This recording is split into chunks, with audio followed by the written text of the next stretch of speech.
Dog, no Rosier, no Tax, Bocanil, no TZP, no Mainstream, no SysJ, no Zilov, no Daniel, no the sub in 6 months, no Feli, no Miss Achiever, no AJ, no Math. And yeah, Merry Christmas to like whomever celebrating. Yeah, I think for this year we ask Santa for a free win. Would be nice, you know. No Lunatics, no Swim, no Crashing.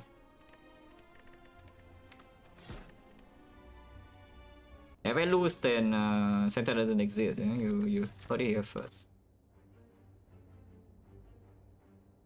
No early shop. I mean, there's like a shop here, but that's not early enough. The good part is on the left. Yeah, we can do 4 leads. You do like 1, 2, 3 here into 4. You can do 1, 2, and only 3. Avoid the advanced hallway. 5 into the elite, and then here you do second elite, third elite, fourth elite. If this elite's not doable, you can pivot to the fire, and you can still take 3 elite paths with a lot of fires in between. It's not super easy to sneak in a short floor in this map, yeah. So if there's nothing to kill slam boss, then you know it's a little bit spooky. A party? Oh yeah, this is just the uncommon catalyst, and I don't think anything else. I mean, you can kind of take the snipe when you go like this way.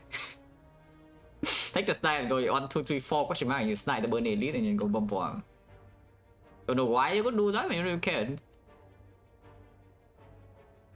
If you go on that path, you don't even have upgrades for the act though. So the slam boss gets even spookier, and what you get is long-term value, not like immediate short-term. And by doing that, you're also giving up long-term value. You know? Because like you gain the long-term value of the burn elite out of the way, like you gain free passing and whatnot, but you lose uncommon colorless and you gain this, which is nothing long-term. This usually is also nothing long-term, but there are some things that could be long-term. And normally this is like kind of a short-term bonus that has that kind of stays relevant. Yeah, just take the uncommon colorless and then probably start left, but sometimes I can see starting right side, but usually I probably just want to start left. Unless it's bricks. Okay, this is not a brick, but it's also not that easy, yeah? In slime boss, I don't think we are so degenerate to take like finesse over dark shackles. Eh? If it's not slime boss, then maybe. I don't think we're quite at that point yet. Yeah? We'll take finesse over dark shackles from Neo. I don't think I'm going to take entrance over shackles though. Yeah, this part is fairly elite heavy. Doesn't mean the shackle is necessarily better in the elite path, you know, because into the north fight, of course, the entrance is usually still better, and the thing in the centuries, of course, is way better. And then in Lagavulin, yeah, usually shackles outperform in Lagavulin, but not by that much. In hallway fight is fairly comparable between the two, and dark shackles, of course, is way better later. Entrance in this fight is not that good. It's like okay. You just don't play turn 1 and then you have a pretty decent redraw, I guess, but I thought you just take Shackle and start left. Then about Kaleska, yeah, take this and go infinite. But let's consider hit uncommons. A lot of things. Like, it's faster to list bricks than hits. Because like Flash of Steel, Finesse, Dramatic Entrance, Dark Shackles, all of these are good. You know? Discovery is good, Panic Button is good. Trip is good, Blind is good. Good Instinct is okay. And then yeah, like the bad things are like Purity, Madness, Enlightenment, Jack of all Trades. But Jack of all Trades is like okay if you have upgrades for it. I prefer to not play with it, but it's positive. And yeah, some like Forethought or whatever, those are bricks. Oh yeah, probably just like Shackle. Hopefully I don't like see no damage ever and then die. Would be quite sad. And it's okay, I think with the Prime Sun Performance, special load. Start here, yeah, for sure. Was about to go in. Is Shackles going in? Fenty is not killable because it didn't draw the third strike. Why do you Shaco goes in next turn? Yeah, Shaco goes in next turn. Yeah, Shaco goes in next turn, guys, trust. Yeah, finesse already chill. You finesse and then play the defense, and the next turn you finesse, double defense, play one strike, and then afterwards you have lethal. Entrance also chilling, by the way. Entrance is killing next turn, no problem. Probably. If I draw 2 defense here and it's still good, yeah, it's just that it's not guaranteed at all, and then we'll just take the 1. Opens the better draw this turn. Okay, it didn't happen, so I just took 1 damage for fun. Very nice. Oh, thank you. That's pretty good. And that's okay. Still need a good attack card though. Where the hell's my thing? Where are my things? Why are they attacking?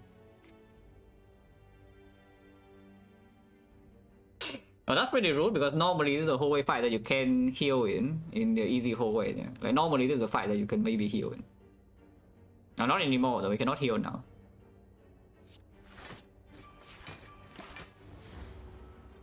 Ow.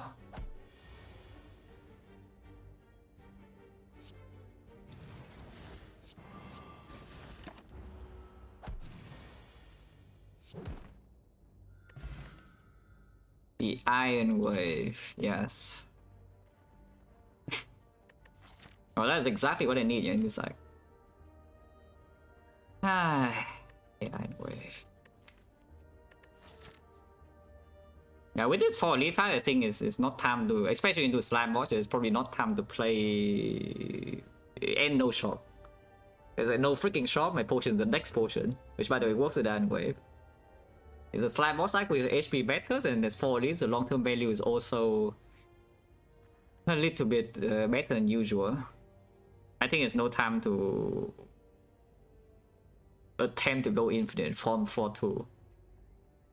So we just deal a bad deck again, yeah? It's a bad deck archetype, you know. I mean, it's not that bad, it does stay relevant a little bit. Or you can take the flex, but the flex kind of locks the upgrade, and we don't have that many fires in this deck. Flex into Slime Boss is not that good, especially with no shop, there's no chance we can find the artifact. When I got the flex plus? No, I have taken plenty of flex into upgrade before, but this is not the type of run for that. At least I don't think it's that type of run yet. But it's just an easy way to... It's a pretty good damage combo basically. Like, it's a pretty good early game damage card that just never really falls off. It just like either becomes really good or it just gets out of the way. It doesn't get in your way later. So it's a little bit of a greedy pick because in Act 1 is not that good. Usually, because you don't have enough control to get value out of this, and you probably don't have a Reaper. But it gets better as the one goes on. Normally, when you pick attack commons, they just get worse and worse and worse as you progress, you know. And you go up a floor, the card becomes worse. But you go up a floor, this card becomes better. But yeah, in this position, we'll probably take Iron Wave, we walk into the advanced hallway. Hopefully, this is not like the worst thing ever, by the way. Oh, thank you, Iron Wave. Very cool. I mean, it is 5 damage. Unfortunately, Shaco was missed, and then Shockwave is not being drawn this turn, so I'm probably getting owned. Not that bad though, but you know, it could have been a lot better. You can Blast Strike here and be optimistic you draw boost 2 strike next turn, but this guy did actually roll low enough HP, yeah? The Blast Strike into 2 strikes lethal with weakness. Otherwise, you get punished by 4 because you will not block this next turn. I think we just play defense next turn, and then worst draws I take like 7. Usually I take 4, but sometimes I take only 1.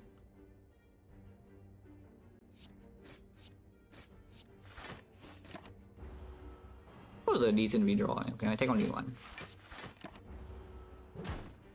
Attacks again, you can still block, otherwise we have debuff. I can kill this turn.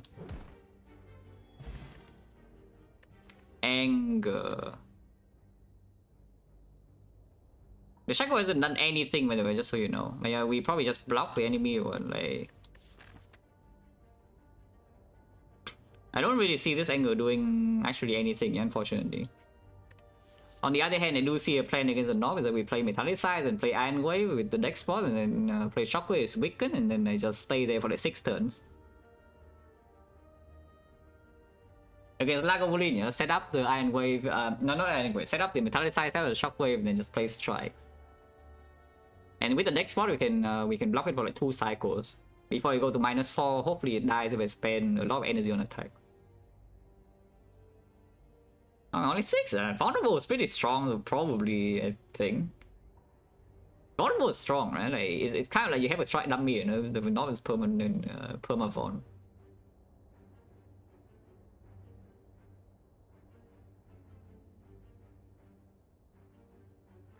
But yeah, I don't really see the angle doing anything here. I mean, it helps me not die against Laga if I don't have enough damage, I guess. If it literally cannot kill Lagavulin, yeah, this angle will kill Lagavulin for me, but I sure hope that's not true. Is it really even force? Yes.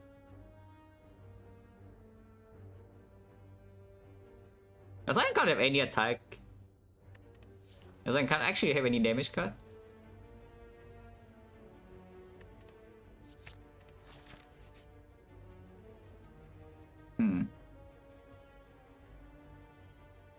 I don't think I should be losing the Iron Wave, guys. Just a feeling. I have this like sneaking suspicion that I probably should not lose the Iron Wave. Even though later on it will not be good, yeah. Yeah, probably just throw away the export, and then Laga and Sentry's fight got a little bit worse, but you know, it's not like removing this doesn't make those fights worse either, and then keeping this in the deck probably improves the North fight. We have to stay there for that long. And then of course we take the relic. Unless you tell me because we go to no shot on this, I should play 134 for a 9-way. Oh, an export. 134 go for a deck spot. I would not die, right? I will not die here, no?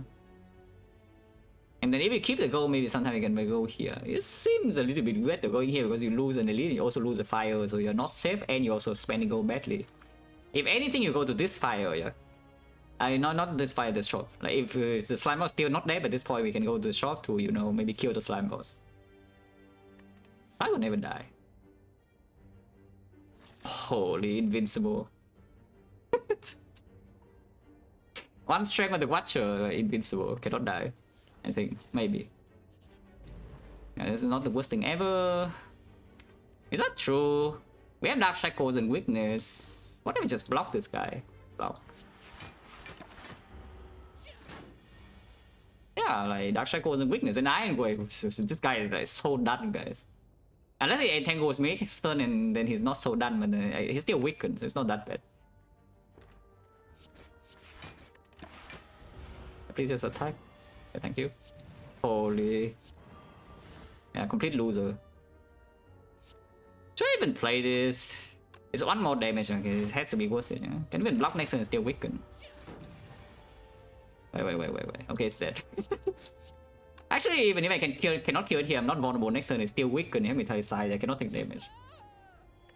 Energy potion, sure. Yeah, there's no attack. It's fine, though. Like Vajra solves everything. Trust. Yeah, but Vajra solves everything, trust. I don't care about this armament, this freaking slime boss. This is really unusual, but I think the upgrade is actually Shockwave. It's not very often that you actually walk into a first fight and your upgrade is a Shockwave, but in this deck it's just true. Whether I like it or not, yeah, this 5 weakness might actually play in the North fight. And then the debuff fully plays in Lagavulin, which is probably harder than Sentries in this kind of spot. With the Metallicize and the Iron Wave too.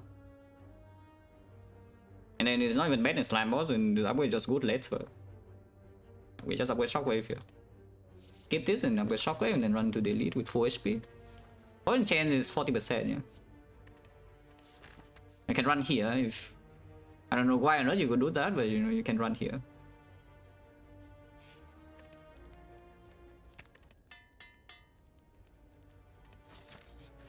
It's just like I don't know whether Laga is a good thing or bad thing, but you know, we play Shockwave and the debuff is fully effective, yeah. Open next turn probably. Hopefully we draw something next on the open.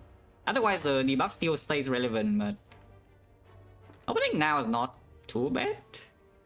Opening next turn is also not too bad either, but then Dark Shackles can just miss, and I'm willing to just energy pot for 20 damage next turn instead of 5 pot.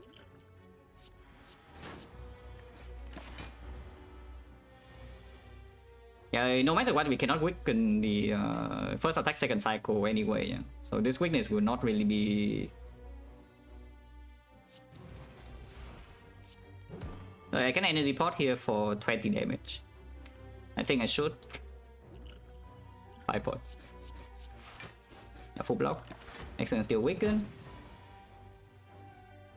No corroding with the red. I lose this deck, like very beautiful. Yeah? I'm going to delete with this. It's after 4 fights. But it's okay, you know, like 1 strength, invincible.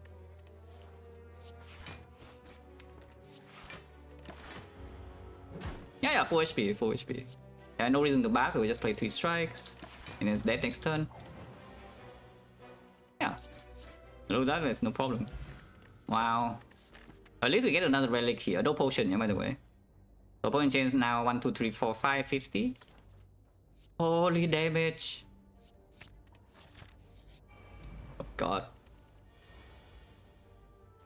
No shockwave on turn 1, yeah? I kind of don't want to be poor, so do I take damage next turn? Or... Because I think if I don't start hitting the tips now, I will just get my gold stolen. I have a sneaking suspicion that if I don't hit the tip right now, my gold is going to be stolen. Is that even true? Because I'm only playing 1 strike. I'm playing like defend. I'm going to play Metallicized defend. And next time, sometimes I draw the Shockwave, Dark Shackles, and we probably will just be fine. It's gonna kill the thief sometimes too. They have an inflame. Block.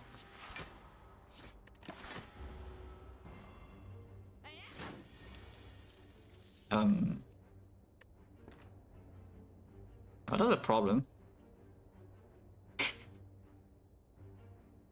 My cards. I have added some cards to this deck, like the Dark Shackles, the Iron Wave, and the Shockwave.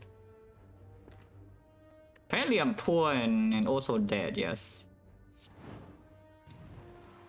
I don't see why I would play the Bash Shockwave plus just being played. This guy, if he attacks me again, well, I am set. I think we just give up on killing the thief now. Or is it time to pivot?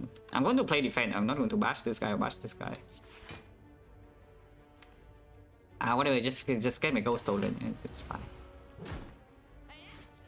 It didn't do the thing with this. Poor and sad. You can try though. You can actually try. Like 3 strike next turn is exactly 2 in here, and then Dark Shackle can full block this. And there's no reason not to try, because this guy will never attack next turn. This guy is always full block already. Delusional. Yep, delusional.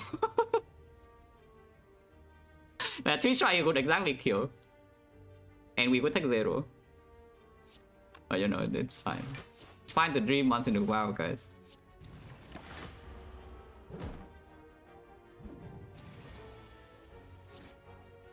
I get like a good attack. No. We already fought like a bullet, yeah, so this doesn't even do anything. Second Shockwave is like giga weird because I already have 1 Shockwave plus, and I mean if the enemy is already debuffed, then the second Shockwave doesn't do anything, yeah? And we are not quite at the point of the run where the second Shockwave is that important yet. It's still not horrible though, it's not that good. On the other hand, what if I just take the second Iron Wave?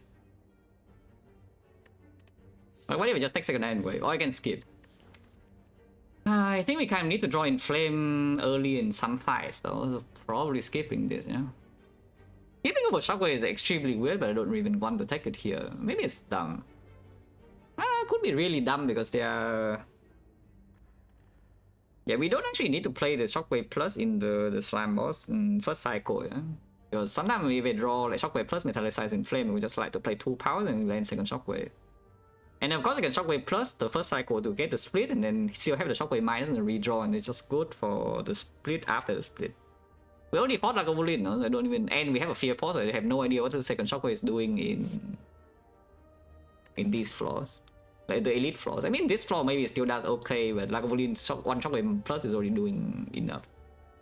And maybe here, this floor it can do fine, and this floor it does fine, and later on the run it does fine. It's just that in the elite floors and the Slime Boss floor... Slime Boss floor, yeah, sometimes it does something. It's just in the elite floors it's not doing much. I have 63 though, but Lagavulin is only the best fight, yeah? How bad is this? Okay, good relic. Holy good relic. That didn't do anything by the way, but... Am I going here or not? 70 HP, Fearport Vajra.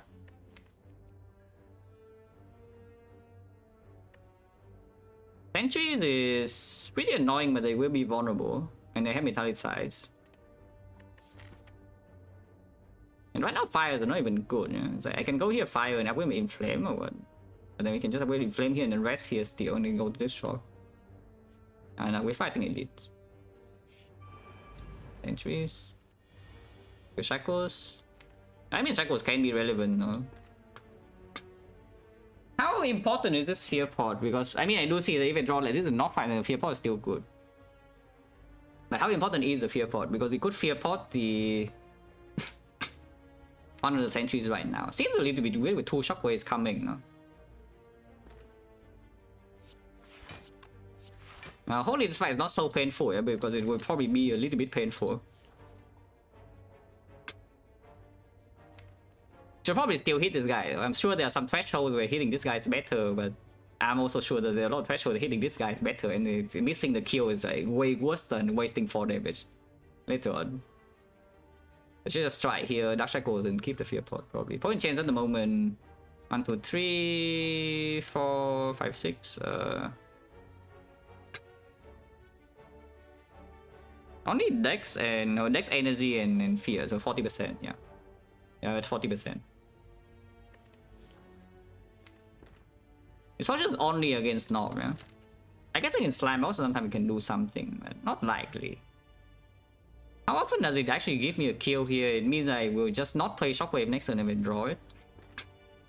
Which is fair, because Shockwave next turn doesn't even do anything. It's like vulnerable, these 2, which doesn't matter. And then Wicked is a block 3. I could see just using the Dark Shackles here, play the strike, and then if I draw a Shockwave next time, I'm not going to play it over like some of these cards. Because the powers I want to play, the Iron Wave I want to play, and we also need to play strike to make progress because strike is the only attack. Yeah. And we can draw 3 strikes. Yes. Yeah, I think we just Fear Pot now.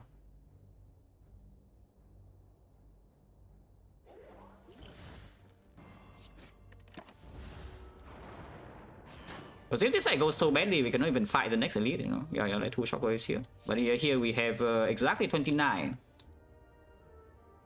Which is nice, you know? That is exactly 29 damage. With the Iron Wave and 2 strike, and we are taking only 5 damage. And they had 2 Shockwave in the redraw, but don't worry about that. With the Metallicize, this still applies 1 more, and then after we play the first Shockwave, the second Shockwave can do something. Yeah, exactly, so here, very good. Oh, thank you, Vajra. Thank you, Fearport. Okay, Metallicize just late, but I guess better late than never. In this case, I don't even know whether that's true or not. I'm not sure. Iron Wave is here. Keep hitting this. Probably kill this over like 3 turns or something. Okay, my bad. 2 damage off. I should bash here though, and now the Shockwave can actually weaken this.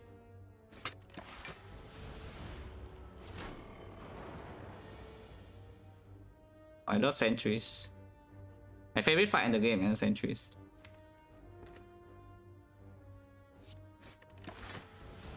I love sentries. Ow.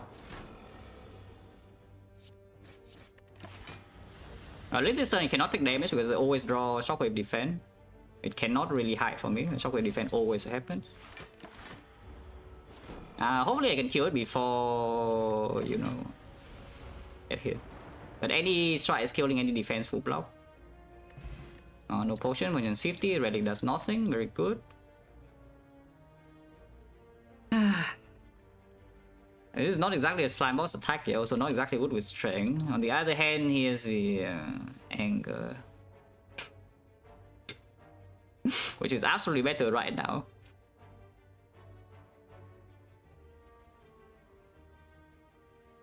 Where the hell is my twin strike? Where is Power Strike? Where is Twin Strike? Where is Peace Strike? Where are the strikes? This Blood for Blood shows up earlier is also fine, yeah, but now it's a little bit weird. If I take the Blood for Blood here, it's still not terrible per se, but it's also not that good.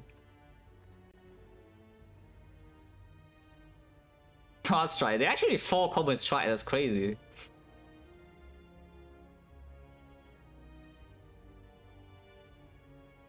Blood for Blood into Slime Boss is really weird because you only the Slime Boss only hits you like once every 3 turns, you know, like before the split. But the hit is quite big. It's really hard to discount the Blood for Blood in that fight to actually make Blood for to make it a good attack.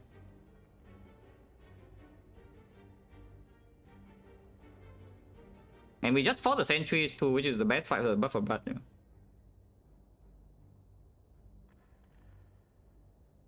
Anger just kind of doesn't do enough damage though, is the main thing. With the double shockwave, it gets a little bit better, I guess, because you can shockwave Anger, and it's with the Vajras at 10 damage on the same turn. It's not the worst. And then sometimes you have Inflame down before, and then it becomes better. And yeah, when you have 4 strength, Anger damage can stay relevant. Yeah, sure. And I don't think in this kind of like I have the upgrade to spend on the Blood for Blood as well. So in Act 2 is not even that good. Also my relics are like kind of nothing, so being weak in Act 2 maybe not the best thing of all time. Like makes taking this Blood for Blood makes the Slime Boss fight then more dangerous, and then my Act 2 is also early Act 2 is also slightly worse. And the damage plan with 4 strength, like Vajra Inflame plus the Blood for Blood is not even so necessary if you can exhaust now. Yeah, trying my best.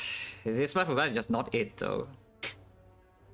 There's so many better attacks on this Anger, but you know, like, apparently this is the best thing I see. Yeah, apparently this is the only thing I see. Anger. Yeah, you pick Anger and die, yeah? And then you know how it goes. Shockwaves here. Taking 1 damage. Probably should take 1 damage. Just in case.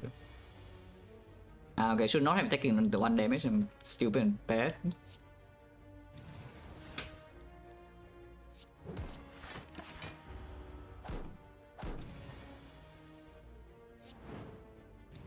It's not vulnerable next turn anymore, but it's dead anyway. Yeah. So we still heal 5. Point chance 50, so hopefully I get a good pot. No. The Wild Strike, yeah, thank you. I mean, this is better than Boomer, this is better than Anger. And I am going to upgrade the Inflame, so I guess I picked that. Otherwise, I can wait to see. Otherwise, I can wait like a few more falls, or maybe see a Twin Strike instead. That's a little bit less annoying than Boomerang. Not the Boomer is so bad, though, it's okay. No potion, 57 HP. 57 is pretty tanky against the North Steel, though, and Lagavoli is not an issue. Yeah? Now that we have Inflame, also Anger, and then double Shockwave. Point chance 60. It's a knob, Shockwave turn 1, okay, thank you. Even got the Shockwave plus, yeah, so this knob is weakened forever. My Shackles miss, let's find it's weakened next turn, and I have Metallicize. How much damage do I have next turn? This is 3, so it's 6, 6 is 9, 27, 27, 43. Wait, 43 is dead, right? Okay, double check. This is 3 strength, yeah? 3 strength 11, 11, 16. And 3 strength here is the 6, so it's 27, 27, 16, it's 43, it's dead. Yeah, no problem, it's free.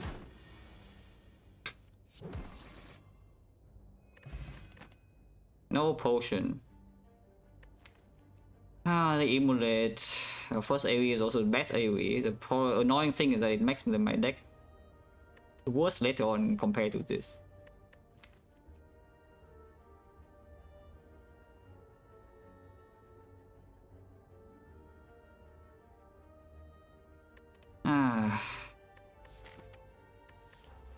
No potion, by the way, the potion is 70%. If I take the Immolate, though, the next fight either sentries or the Lack of Volume, we kill it like very cleanly. And then Slamos probably is fine if I don't get force. So I don't need to go to the shop. We just see Snecko. I haven't seen Snecko in a long time, you know. Surely now is the time for the NYX Snecko. It's like Corruption here, and then Snecko here, and then boom boom. We're chilling, remove anger, everything's good.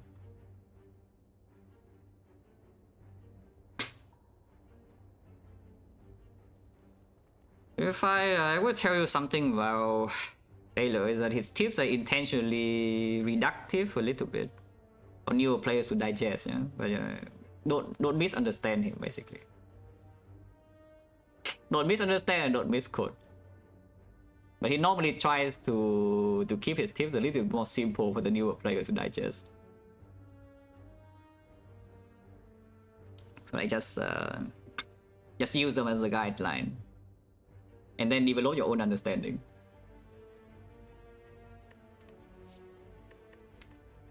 Oh, I freaking hate Immolate so much, guys. This is like actually the worst thing ever. It just makes your deck bad. If you pick it from Neo, your deck is good, but if you pick it after Neo, like, your deck is just terrible somehow. Always happens. Actually, always happens. Like, from Neo, still great. I'd probably should still pick, yes. Should still pick. And yeah, I go here, 2 fires. Immolate upgrade first or Inflame upgrade first? Probably still do Immolate first. Like Shockwave into Immolate instant kill sentries. And then if we need to rest with Slime Boss, and I think it will still like Immolate plus instead of Inflame plus into Act 2. Or you can go here, but I think we go to the fire. Because I do want to open the rest here.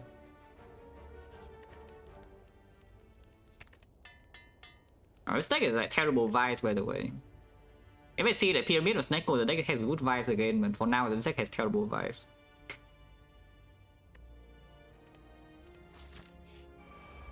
Entry is here. Thank you, Anger. They are small though. My Immolate deals 31, yeah? But Immolate plus 1 strike is only killing, so I don't think there's any reason to split damage. I should still just hit one guy in case I don't even draw my Immolate. If I draw Immolate, I'd probably kill here anyway. At most I take 5. Yeah, I didn't even draw Immolate. That is okay. Because I put all the damage here, now I can full block. Immolate here, and then strike here kills, and next time we kill the other guy, and everyone's happy. I'm not happy, by the way. No potion, yeah, uses relic. Ah, so we missed the 40... What's the potion chance? 1, 2, 3, 4, 5, 6, there. 40, 50, 60, 70. Potion chance now is 80, but we have missed all the potion drops here. Every single one.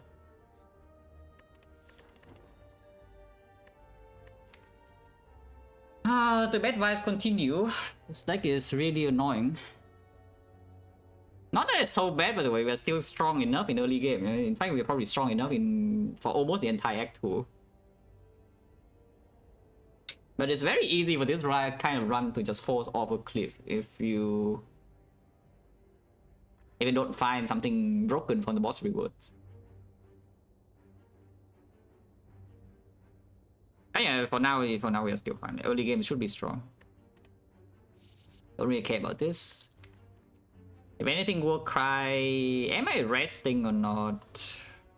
No potion to Slammer is always so spooky, but the Inflame upgrade is quite big, yeah? And the Shockwave usually means they have weakened on turn 3, so at most it hits me with like 28. Yeah, it only hits me with 28. If I have Metallicize in play, then the most 25, and then we have freaking Paper Frog, who's vulnerable with Force Strength. It will just die to the street. I would never die to Slammer on 45 here.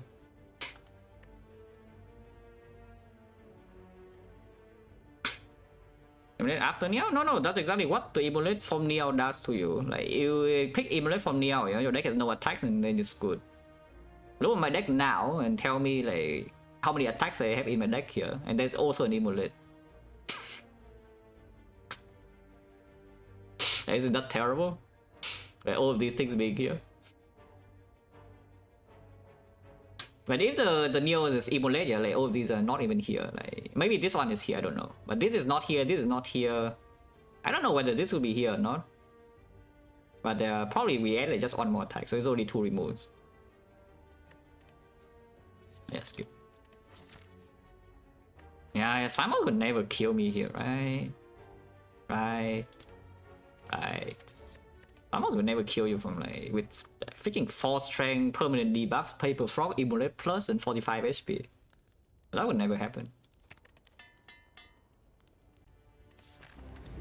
I have never seen Ironclad tech play 45 damage to slime boss before. Okay, shockwave plus. Yeah, I was a little bit scared, but with shockwave plus now I'm not that scared. In fact, we can split it right now. 71. It's not that good. Because next turn I have like no attacks. But we can still dash goes on of the guy and then vulnerable one of the guy and then shockwave withdraw and then Emulate withdraw. Do have like 6 bricks in my deck, but at the same time I don't have to take 20 damage here, which is kind of nice. I don't take 20 damage. But the problem with this is that if I don't split right now, next turn I do not shuffle, and then you know what happens when I don't shuffle, I draw 10 slimes. Which is kind of bad, drawing 10 slimes. Here I do draw 5 slime and a burn, no? Which is not that much better, but 45 HP should be hopefully enough. Yeah, this is 71, yeah? So we split on 41. That should be good enough. 18 here, but we do this very easy. Pretty clear this turn. Next time we interrupt this and not take the damage unless I draw 5 slams and I'm sad. Okay, I did not draw 5 slams, so I'm not sad. Probably just kill this and ignore the shockwave, yeah?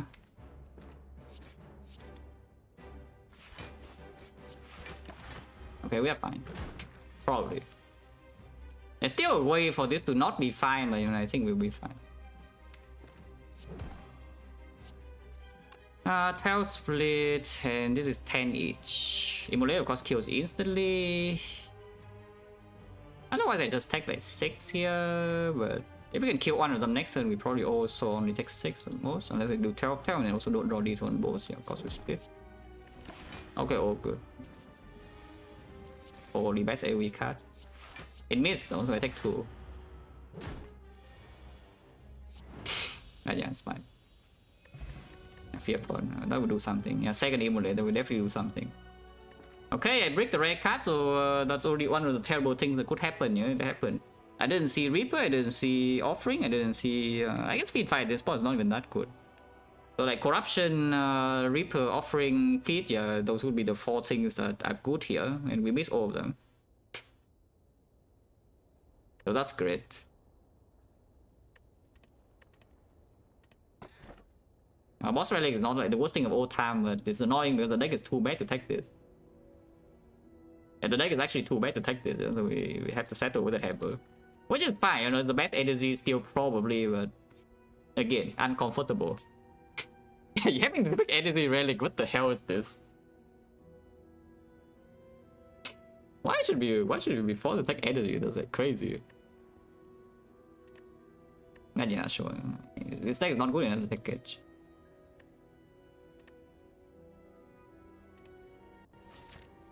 Okay, Automaton, we have like a billion shockwaves and the Dark Cycle strip artifact, so surely we can debuff that guy, right?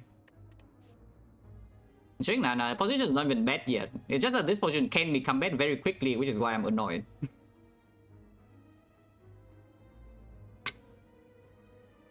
Yeah, this position is not bad yet, but if we completely break end of Act 2 again, then this position will become bad. For now, it's still okay.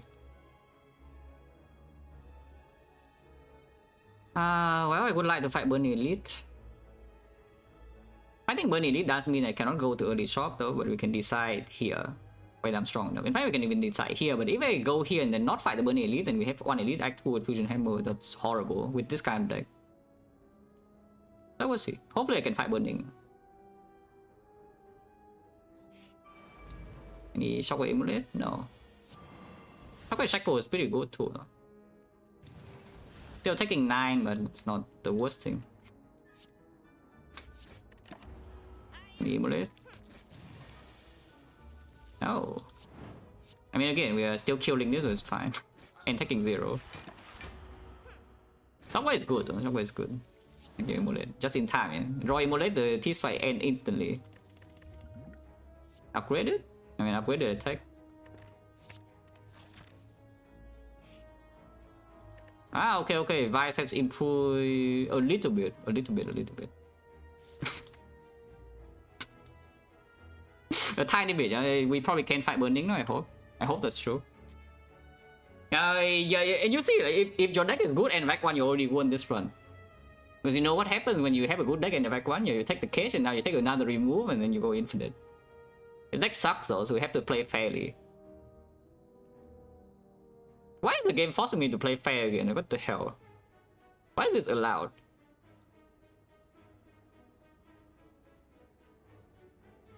Yeah, why do I actually have to play the game? Oh, that's just rude. More question marks about tiny chest and hallway fights here is like okay, but if I 1-1 to burning, it's probably 1 HP. Like quite a bit of HP even. Buy straight right now no longer good though, and then Ritual Dagger with the hammer is also not that good, and then apparitions with the hammer also not that good. We have Omamori though, so Omamori makes the question mark better, and the hallway fight is like kind of spooky. We have the ancient writing, the hallway fight is probably not that spooky. I just want to go to the question mark. Any shares? Rich. But yeah, I did just say this is not actually that good, yeah, with the hammer. It's still fine, though. Not like it's bad or anything, it's still fine. It's like a billion damage to the frog. It's like you don't have the Ritual Dagger upgrade, but you have the Paper Frog, so it's effectively the same, yeah, in the end game. You apply Vulnerable and you bomb, like Dagger deals the same damage, just covers for the upgrade.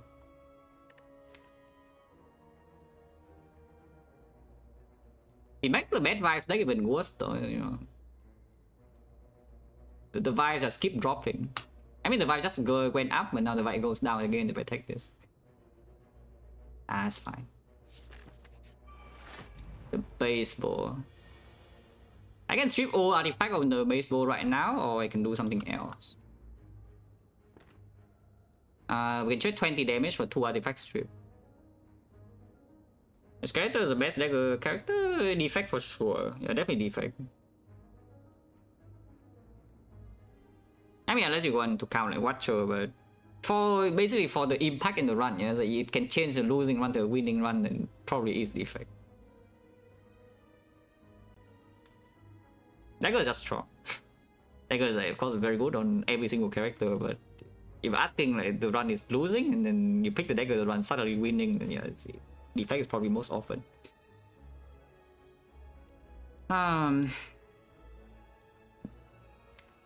2 artifact strip is only if we draw the Shockwave Plus, but then it does quite a bit. Otherwise, if I play the attacks and we deal 33, so we need to deal another 60. And the Shockwave Plus is not effective. The Fear Pot could be used here as well with strip artifact. Artifact strip.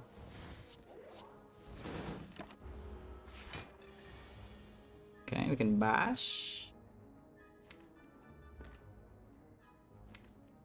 How important is this Fear Pod? I don't really think it's so important, you know. Of course, you can go into Burning Bull, stabbing bottom deck both Shockwaves, and Slaver don't draw Shockwave on turn 1, and the Fear Pod suddenly is a very different, like run winning even.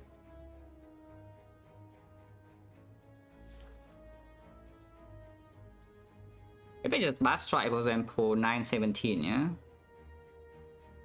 Play 1 defense, so we Bash Strike, that is 26, 26 is 57.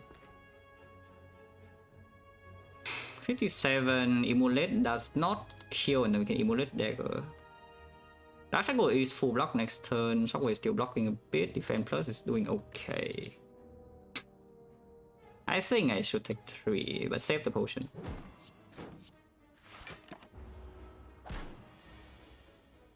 Ah, Emulate Dagger? We got a new potion, and this potion is not that good anyway. Yeah. Upgraded Holy Twin Strike. Yeah, let's skip.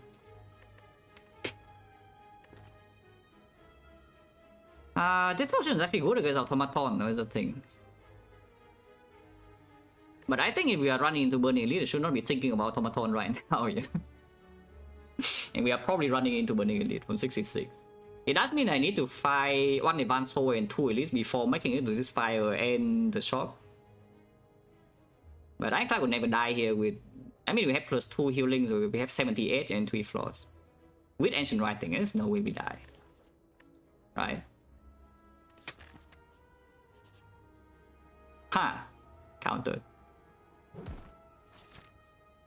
That's not a good note, by the way, but at least it didn't take like 1 billion damage. And yeah, we fight Burning Elite. Strength leader. Oh, it's a normal leader now.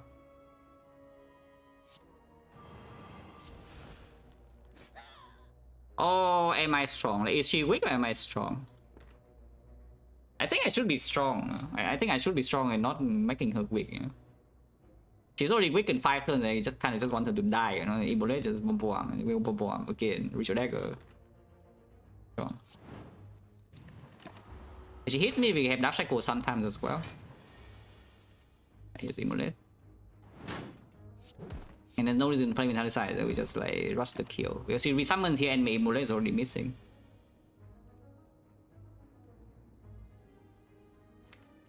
I don't see why I would play this Shockwave. So it's like strike here, this is 16 and this is 7 + 9, so we probably just do Iron Wave here and then Boomer. If it hits her 3 times then it's still okay, otherwise it kills this and hits her 2 times. And then we don't waste damage.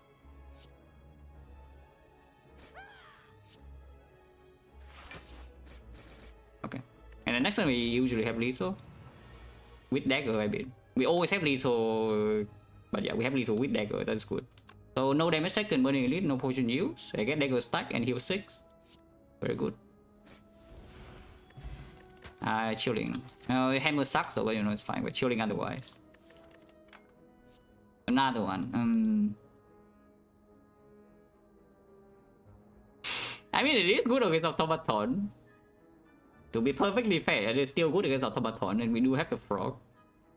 Probably should not, because one of them is already green. And we have plenty of ways to strip artifact against Automaton already without having to play another Shockwave. Like, yeah, Dark Shackle is here, Disarm is here, Bat is still here, Fearful is still here. On the other hand, you can take the Power Through, and then Power Through Evo already open, Power Through Immolate. It's not that much more front block than defend, though. It's still kind of good. And this deck, especially with the Ritual Dagger, is kind of big. We don't see the second deck cycle that often. So even if you don't have the Evo or something, it's probably still just a good thing to play. Pass through. Pass through.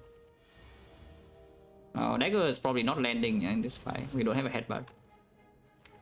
We do have a disarm though, so it's not impossible to just block this guy until we rejoin to dagger. I'm dreaming.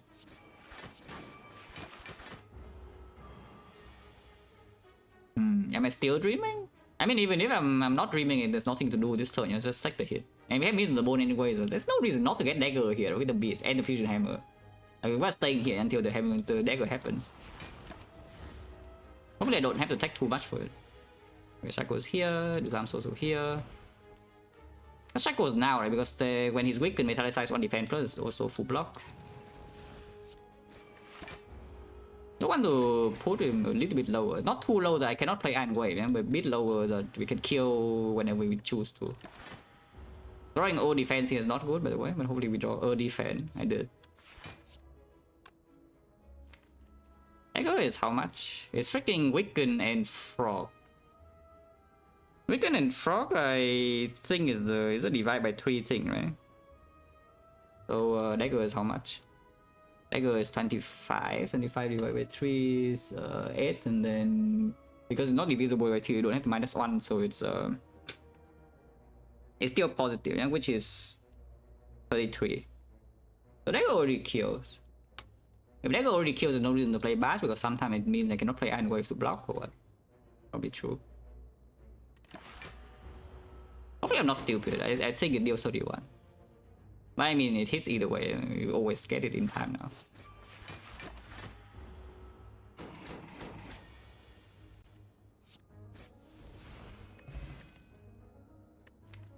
Dagger plus. Oh, that would land. His deck has absolutely zero draw. Yeah, this deck has absolutely zero draw and the relics are like okay, but for endgame relevance, they are only dealing damage. It's like the Vazra and the Frog are relevant for endgame.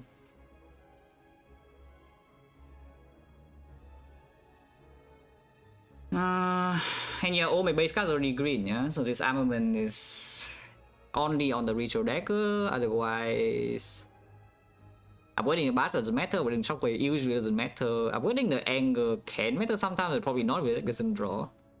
Avoiding the boomer can happen and can matter.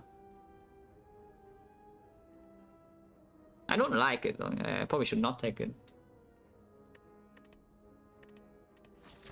Yeah, we fight elite of course. Shockwave. This is not too much damage, it kills these two, but this guy's alive, yeah? So we can deck with that. This is a 20 minus 8. Yeah, it's 21, so it's 50 AoE. It doesn't even kill this, what the hell? Ow!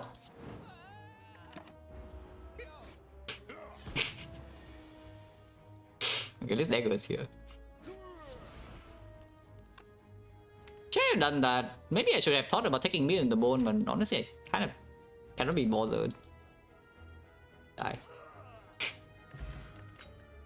Yeah, more damage. Relic just deals damage. Upgraded. That still has no draw. So exhausting down to a loop in this run does not happen. It simply would just not happen. Unless we see, I don't even know what I need to see to exhaust down from here. Like we see Pyramid, second win, or Pyramid, Fiend Fire or something. Probably Pyramid, second win, and Fiend Fire, and then we can think about exhausting down. Otherwise, this deck is has zero removes, zero draw, and a lot of damage. Which is, you know, the recipe that you just draw cards and you play the attacks and the enemy dies, and hopefully it dies before you. The headbutt does land the dagger more often, and then you can headbutt emulate, you can headbutt like some. I mean, headbutt just good. This is pretty okay if you can exhaust now. I don't really think that will ever happen, no? Unless we high roll enough. But if we high roll enough to exhaust now, I don't think we need this. Let's take the headbutt, yeah. Actually, the Forge over Fear to upgrade like what dagger one time. Shockwave one time. The Fear Bot doesn't really do much. It's like front load vulnerable, but there's no real enemy that kind of require this now. Until maybe Spear and Shield or something. That's like very far away in the future. And then in Automaton, I guess Automaton the Fear Bot sometimes plays. And Automaton is one of the scarier fights in this arc, maybe. No, not this arc, but this run. I mean, this arc probably has no other fight except Automaton from here, you know, but for the entire Act 3 with me and the Bone Fusion Hammer, probably I'm also scared of Automaton more than like anything in Act 3. Until the boss, maybe. Maybe Giant Head, but Giant Head is also permanent debuff and Paper Frog, we deal a lot of damage.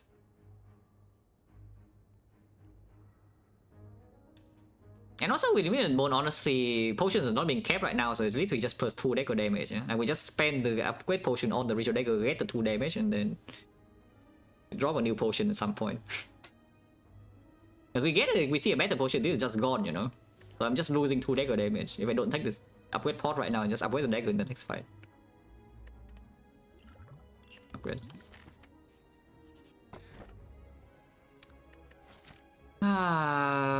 Marginal improvement but uncertain impact.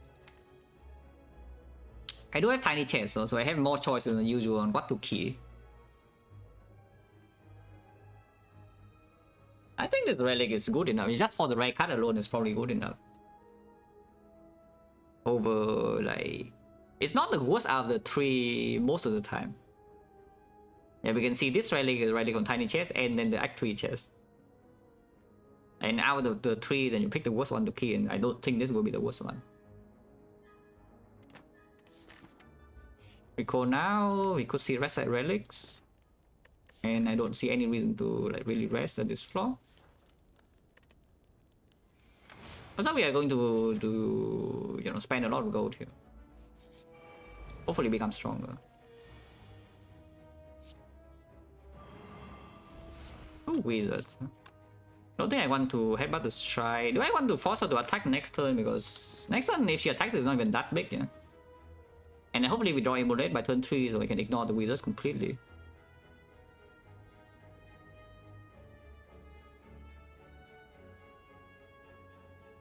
Kanki, there's some like curse key argument, but I think in marginal runs, in runs that are not clearly winning yet, there's like kind of no reason to key it. Because actually you do go to a lot of fights, so it just has impact. Like if you don't key something like Strawberry, you should probably never key question card. In Act 2.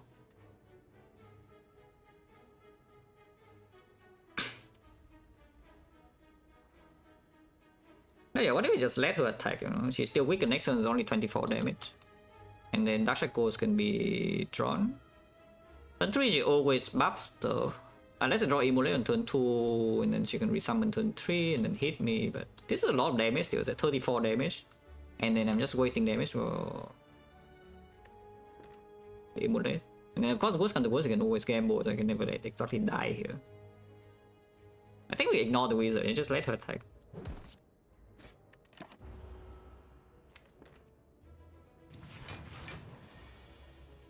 Yeah, Immolate. And Shackles. Yeah, see, no problem. Yeah, both the wizards are dead and she's also dead. Hopefully she's dead with the dagger though. I would like her to die to the dagger. But she will die to the dagger. And we will use the Blessing of the Forge to get 2 dagger damage. Yeah, I will use Blessing of the Forge next time with 2 dagger damage.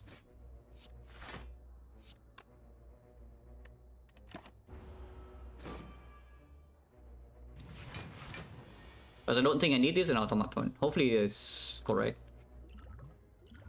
Die. And then with this, of course, we don't need potion in like always. A bit too early. Yeah, definitely too early. There's a third Immolate, yeah. Auto Shockwave Plus is really good. Notably not that good in automaton. And we don't have Apo to bottle, we don't have Offering to bottle, we don't have Battle Trance to bottle. It's still okay though. Like Shockwave Plus is good in basically every single fight except maybe Automaton and maybe the Donadeka, but only sometimes. Just because you would like to shoot artifact first and then you draw a Shockwave Plus and play it. But it's not that bad. Yeah. And I hope that Automaton is not that scary. They would not bottle the Shockwave.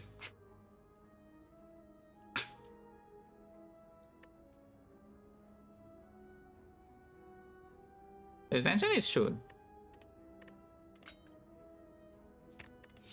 Yeah, garbage. Like still has absolutely 0 draw by the way, and we have no remove. Rich. Too early.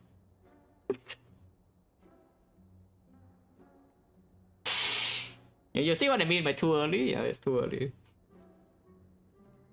Yeah, farm on too many elites. Yeah, my bad. Actually, farm on too many elites. We delay the elite a little bit, and then you get more to Apple and then boom. To be fair, I don't even know whether Bottle Apple is that good. Like this deck has only green base card, so the Apple deal is mainly to upgrade this Richard Dagger. It does upgrade the power to second win, which we will have power to second win.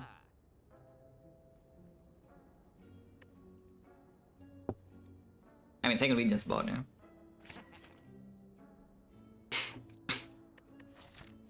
Yeah, am I going to this shop or not? Is the thing we should ask, because Apple is pretty expensive and honestly not that impactful here. Like, again, the deck still doesn't draw. Yeah, the deck still already doesn't draw, and then the base card's already green. Impact the apotheosis draw is not actually good at all. Besides upgrading the dagger, which is kind of good, but not that good. What about Spoon? We have 2 Shockwaves, Dark Shackles, Ritual Deck or Disarm. These are all good spoon targets, but again, the deck doesn't draw. We do, however, have a headbutt. We do have a headbutt, so the spoon can go in. Yeah? So you dagger and then you headbutt the dagger and you boom boom. Kills every single fight in the game, except the HUD. Okay, Awakened One also doesn't die. That fight is kind of cheating. Remove always happens. Remove always happens here, especially after the second win now. Are we ever clicking P-box in this spot? Are we ever clicking P-box in this spot?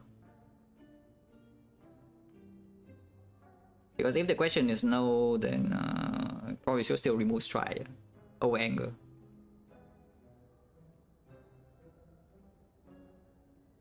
We don't use the Force Energy that often. I guess even if we land on one extra base card with the base card being green and a bunch of strength in the frog is not like one extra strike is still a lot of output. So the Anger energy can come in play if we don't see Fifth Energy or Snecko, and we are rich enough to remove again in the next shot. Probably not going here though. I don't think I will go here. This will be a chest always, but we go here farm Dagger damage and then get the chest anyway.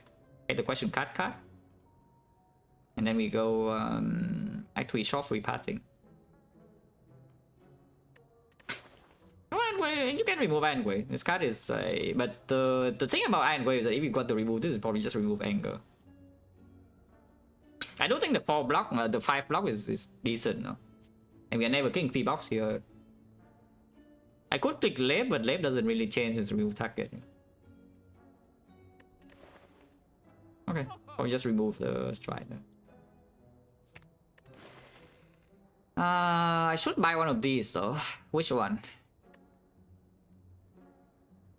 I was shooting with the Prime Sun 12 months, Fisher Load. And Green Fairy with the 6 months, Fisher Load. The Penny is a guaranteed play on freaking Penny Frog with your dagger. Actually one shots every single thing. Of course, you cannot guarantee we draw the dagger, but the enemy will also be debuffed with the shockwave for the most part. And then setting up Penny just like ends the fight.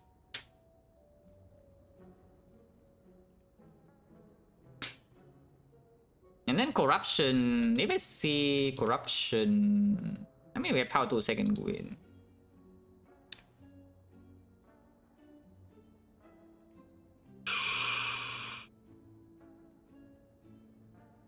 Yeah, I guess there's a certain point where I might not even want the spoon to work, but the penny will just be good.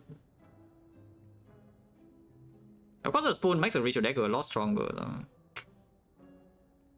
And it's not as reliant on the draw though, yeah, because if the penny, even if the penny is not set up, but you draw the good attacks, then it's not that much damage.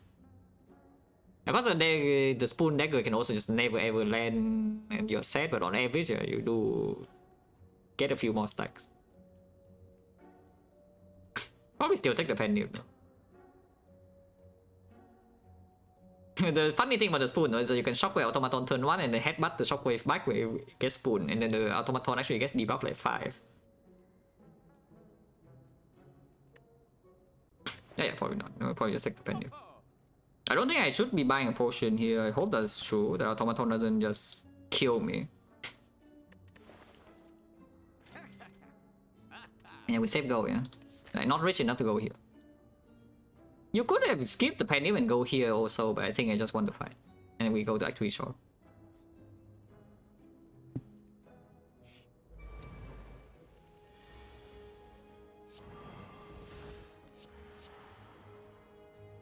You could disarm her, but then you take 1 damage still.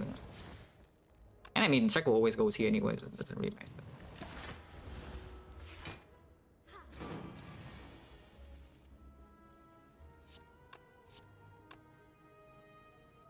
Oh, we just kill Mystic right now, right? I don't see why not. This guy's disarm has no strength, and even hit multi-hit is only like 4 times 3 and weaken, so yeah, it deals no damage. Yeah. And yeah, you see my point, right? About the Paper Frog and Ritual Dagger Miners. Yeah? It's kind of the same as a normal Dagger Plus. The number looks small, but then when you see with the Frog, it actually is big.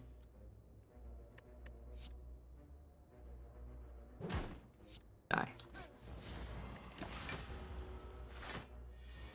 8. Which apparently I cannot block.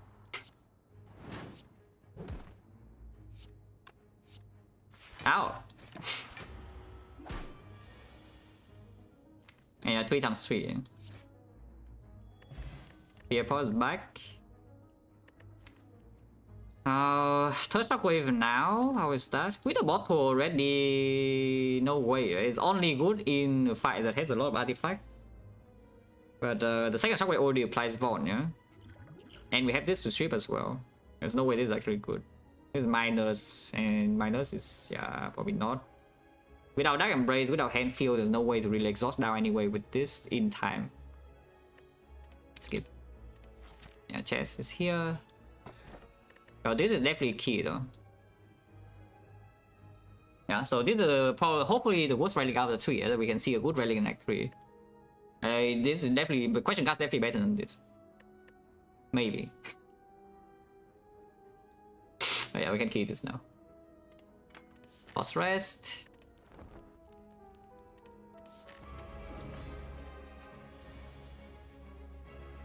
Oh yeah, strip over artifact here. You can apply 5 vulnerable to the automaton now by doing fear pause. So instead of getting 3, you get 5. Yeah, it's a better value. And with bottle shockwave, this potion doesn't do anything in Act 3. So why not do it now? You can also disarm it over applying 5 vulnerable with the paper frog. I think I like 5 vulnerable with paper frog. Over disarm 3, you know, I just have a feeling that's probably stronger. So yeah, we just disarm fear point and then shockwave.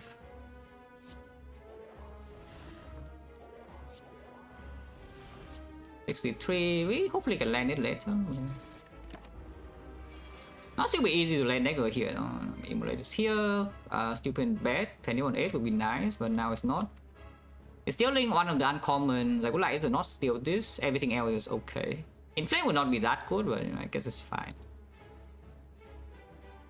So this fight is better than the Gambler's Brew here, yeah? So we just play the Immolate and then make a headbutt the Immolate.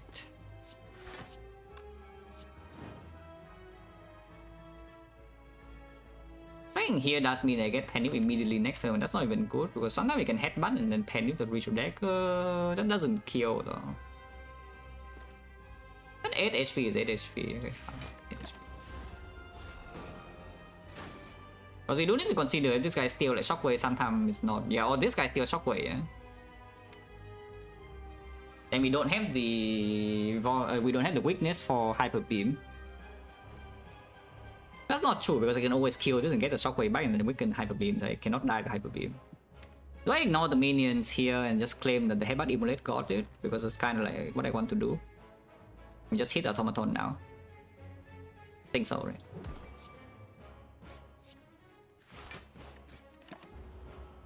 Okay, it did steal my Shockwave, which is the worst target to steal. And I bottleneck my Headbutt. Is that a problem? Is there a problem here? The Headbutt is not drawn. I cannot Headbutt Immolate, yeah? I have a burn. And I have 2 wounds if I play this now. And I also have an anger floating around, which is not that good.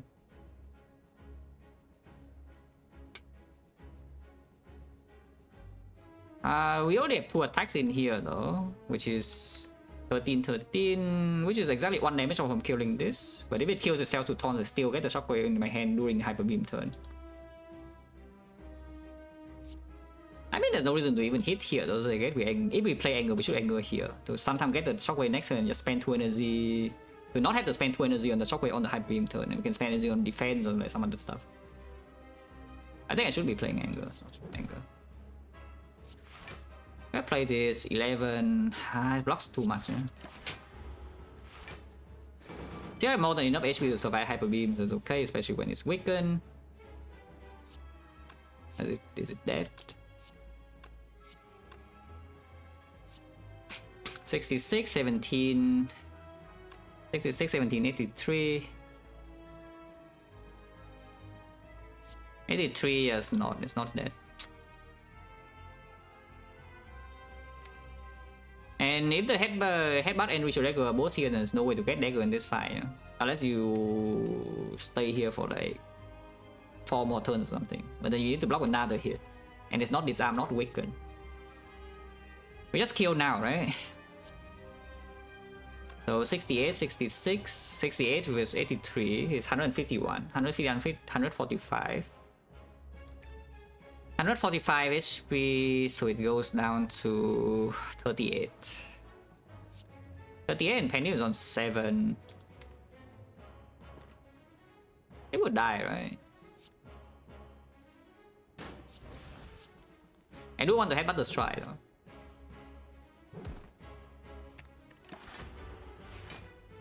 It does have a lot of things, but even if I take the full hit, I don't die. Yeah, it's dead. So Penny was on 9 as well. Big. It does make the Ritual Dagger sad, but sometimes it's AoE fights. It's kind of like really wants max HP though, is the thing. If we never find draw, this is my draw. Or you can claim that, you know, Brutality minus somehow is solving your draw. Cannot be upgraded. The feed fight would be good if we see Pyramid and they can actually exhaust down. But if I see Pyramid, I don't think the feed would be so bad. Reaper is with Penny, with Shockwave, with Paper Frog, with Inflame, with the Vajra. His heal is quite a bit. But I already have the Million the Bone and the Fusion Hammer a little bit for that. And in Act 4, the feed HP in theory should be stronger than the thing. Than the Reaper heal in the Spear and Shield fight anyway. And the thing about this, yeah, is that with a dagger that has no draw, you can see just now in Automaton, right? We cannot control the Ritual Dagger to just land every single fight. So if the dagger is drawn on the turn where you cannot dagger, then we can change to feed instead and vice versa, you know. It's not just that only in AoE fights that the second meta scaling is working.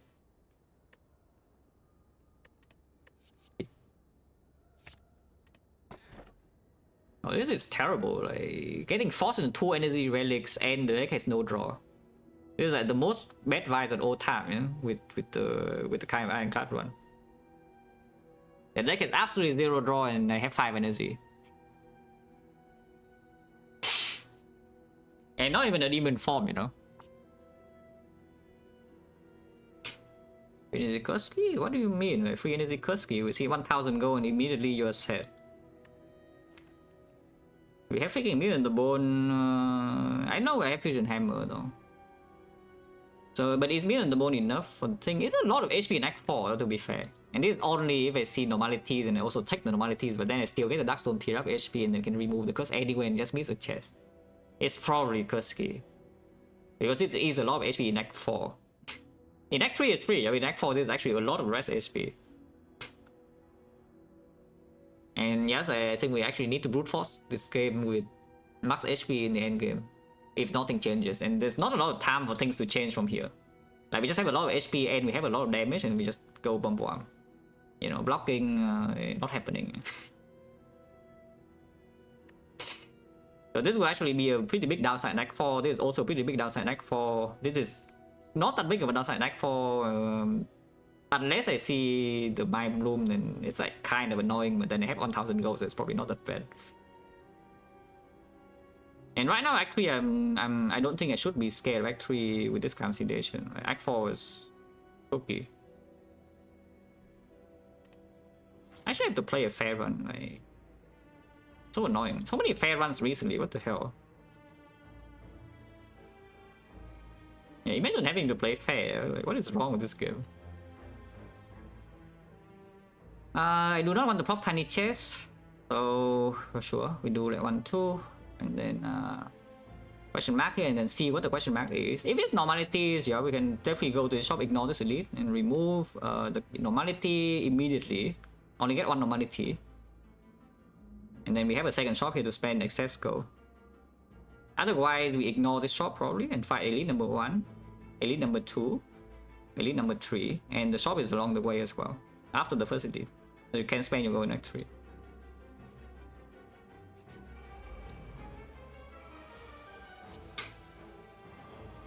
A nice second win. Amazing. I paid gold for that, by the way.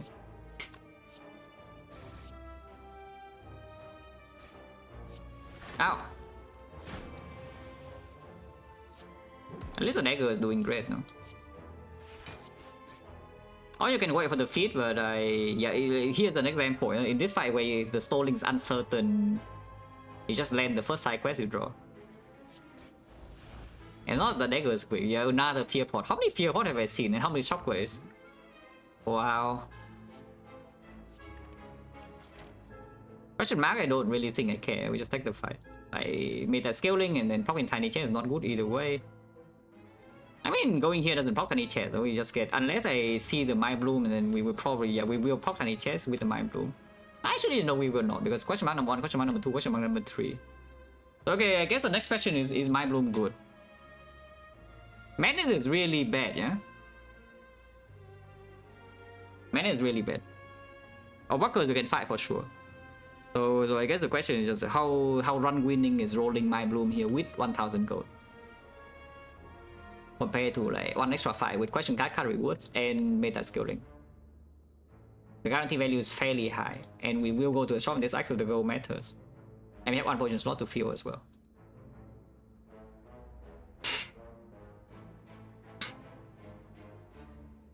Only 3 question marks, yeah? Because here's 1, here's 2, and then here's 3, and we do not need to go to the 4th one. Yeah, we do not need to go to the 4th one. Like we can go like elite here and then this part and ignore this question mark. Of course you can roll chest and question mark and you just said. Sensory stone is still good. Falling is usually falling is just uncertain. Like sometimes really bad. I think basically every skill it could ask for is bad, and the power is 1 of 2, because if it asks for inflame, that's quite bad. Yeah, that's how metallicize can go. So if it's 1 or 2, that's only at least okay, and then otherwise you can give up like all of these attacks. So 4 attacks, 5 attack, 6. Yeah, that's probably 6. I don't really want to give these up yet, and of course not regular. Yeah, so we have 6 attacks in here that we can give up. Maybe the bash as well you can claim because shockwave is bottle. It does mean that we will not have the vulnerable in the awaken 1 second phase or the time 2 second phase though, which could matter a lot. So bash is not even a good thing to see. Yeah? Okay, 6 and 7, 8, 9, 10, 11, 12. It's exactly 50. So it's a 75% chance that the falling is ranging from okay to good. Even after defense plus, it's not the worst. It's annoying, but you know, it's not the worst. The falling usually is positive, yes. And then of course sensory stone, we have the question card sensory stone as well, so it's quite strong. Okay, sure. Red mask empty, mana is empty. The other events are good. Okay, sensory stone. 4 cards. Infinite. Yeah, that will work. Infinite, yeah, that will work. Infinite. We don't exhaust now ever, yeah? So unfortunately didn't see master strategy. Didn't see secret technique, didn't see secret weapon. These are the things that are good. These are not good enough. These are like just whatever. They're slightly positive, but they're just whatever. Partial Steel I think should be taken. It's still a lot of damage advancing Penny. It does mean that setting Penny to 9 is a little bit more annoying. Or maybe we can set up Penny to 8. We can intentionally set up Penny to 8 before 3 and shield as well, that's no problem. These cards I'm not so sure if like anything may be a finesse, but I don't think we need the finesse. If we can somehow exhaust down, if somehow by some miracle this could exhaust down, yeah, with absolutely 0 draw at the moment, we do not need the finesse. So there's just nothing else here though. Like these are all bad. These are all bad. Oh, that's not a very good event. I mean, it's a good event, but we missed the good roll.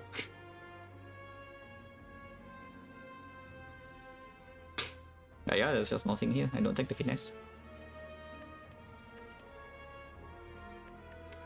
Yeah, finesse is negative first cycle of the heart, negative in time eater, slightly positive everywhere else, but the benefit is so freaking small that I don't really see.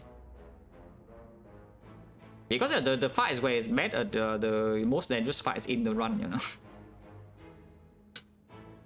I don't see why I don't pick the thing.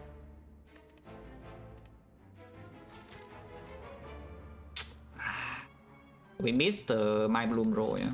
This is no longer gold. But we can still see Relics. Yeah, we can still see Relics. I'm not going to use Memory here, of course, because, you know, it's like losing me a chest. And you see my point about these kind of things being bad vibes, right? This deck is not... We are not actually in danger yet, yeah? But you can really see the danger approaching in Act 4, in the end game. And it's really hard to actually make the deck good. Like, considering an alternate version of this run, where the Act 1 deck is a little bit stronger. I have like maybe 2 less attacks. And then I removed 2 strikes. I picked the case, remove 2 strikes. I go to the shop, remove 2 more strikes, and now we have power to second win. Yeah, so this version of the run, like, isn't that so much better? But this version is scary as hell. Yeah, I'm drawing 5 cards per turn. It's a normal Ironclad run that, like, the normal bad Ironclad run that dies because I missed both boss relics. My deck has like no offering, no other draw, and the relics actually are not broken enough to carry the run yet. Well, shielding, I mean, I hope it doesn't kill me. At first phase at least, we probably can burst it decently fast. We have a disarm plus too. That fight is not easy by any means, but I don't think it's killing me from the half HP plus. We have force rest as well, so we will enter the fight with full HP. Or enter boss card with full HP. Yeah, I'm not going to this shot, because this shot will just proc chance, also losing 1 elite. We can get 2 side quests here, maybe. Okay. Yeah, Frog is killing this. And Shockwave not needed, and I don't want to take this 5, so we just second win. Killing the Spiker, not totally simple. At least the Ritual Dagger will one-shot one of them. I think I want the Headbutt or Defense Plus. It's not stupid, Headbutting Defense Plus. Probably not. You can deal 2 attacks, yeah. You can also play 3 attacks and take 5, but I kind of don't want to do that. You can spread 1-1, but Ritual Dagger 1 shots already from 4 HP, so probably should just do it on the other guy. You can also not play Headbutt. Not playing Headbutt is good too. Okay, sure, not playing Headbutt.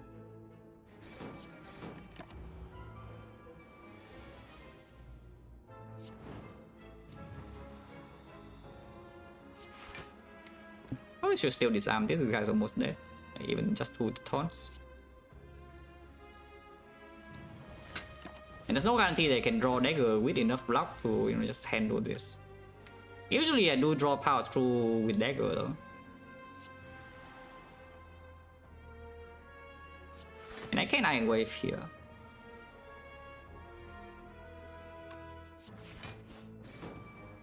Nice flash of steel.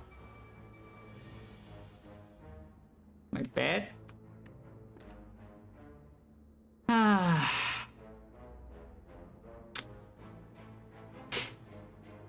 Yeah, my bad. It's fine. I have been the bone and force stress, but yeah, my bad. I don't think I should be staying here though, so we probably just Ritual Dagger the right guy, or because I disarm and play the metallic side, are you saying that I can Ritual Dagger this guy and just slowly kill this guy somehow? I can also just not play anything this turn and redraw into dagger. Yeah, that's maybe the best choice. Probably that's maybe the best choice. Just don't do anything and redraw into dagger, because dagger is penny, so it's just 1 shot. The moment we can play it. Ow. It's getting harder to play it unless I draw it right now, which I didn't. We can spend the penny now though.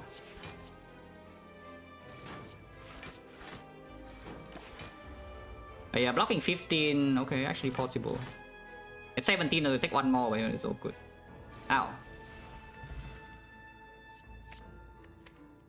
That's pretty good. Deck still doesn't draw though, but there's a lot of output. I would like some draw. Some draw would be nice. Like 3 master strategy from Sensory Stone would be like Giga Chilling, but you know we don't have the thing. I got going here, yeah. Good job. Yeah, once again AoE 5, so we have 3 side quests. Also getting kind of own. Not that own, I mean kind of own. Ow. Minus 16.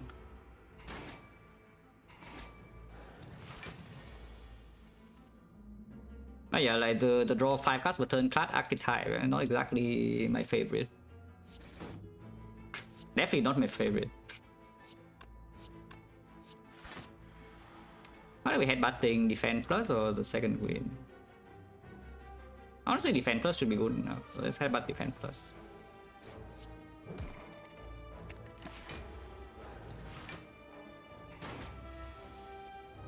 Do not play that. We have 2 side quests on deck still.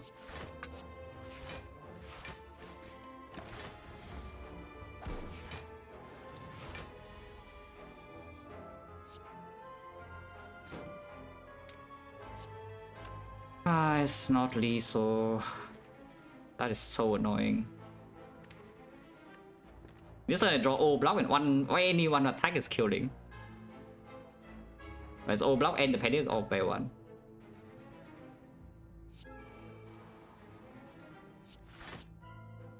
There's no reason to even play the feat unless you want to block 4, I mean, I don't care about that. 15 strength, so we probably steal deck with this guy, and so we should disarm this. Ow. Yeah, you see, it's like, you see my point about this deck falling off a cliff in Act 3, yeah? You can really see the impact. It's not good, you know. And you cannot be set up for before the elite, so we just try our best. I proc the penny and reach your deck now, and then if I draw feat, it's still lethal with this bash. You usually just take a freaking big hit next turn, though, it's the annoying part. But killing this now and leaving this alone, it has like, I guess it only has 3 more strength, and it cannot do the biggest hit next turn, so probably killing this now is actually better than play power through.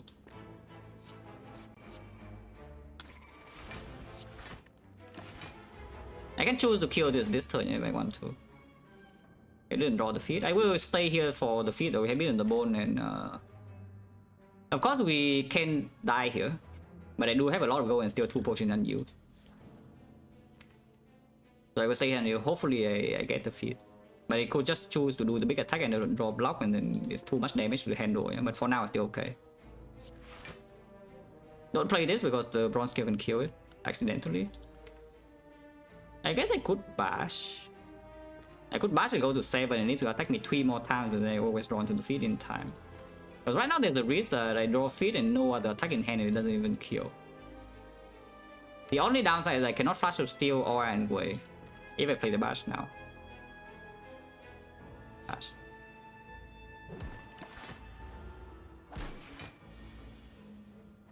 Alright, they just say I cannot play Flash of Steel or Iron Wave, so he has Flash of Steel and Iron Wave, and he attacks max. Oh man, this run. So freaking annoying. And I mean, I already saw this from Act 1, that's what I'm saying, like, deck has extremely bad vibes. But yeah, breaking all the boss relics and the rare cards also not giving me draw, and the other things also don't give me draw, and the relics don't give me draw. You know. For now, we just have to withstand this and hopefully good things happen. Use the potion. Yeah, use this potion in the deck that has 0 draw. Yeah, that will happen. So how dangerous is taking this damage? How dangerous is taking this damage? Actually, if it attacks me again, next time I don't even get my thing, right? Yeah, because I bash.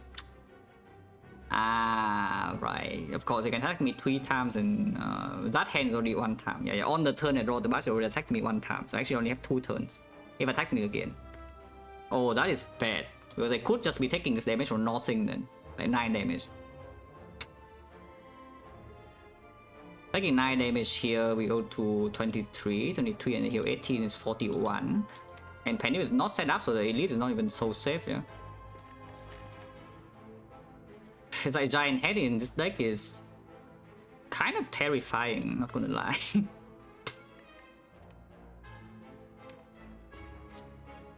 Do I just have to... it's only 9 HP, if we get the feat 50% already, and something I can just buff next turn. And we only lose 6, and then 3 marks actually matters a lot in Act 4 in this kind of run.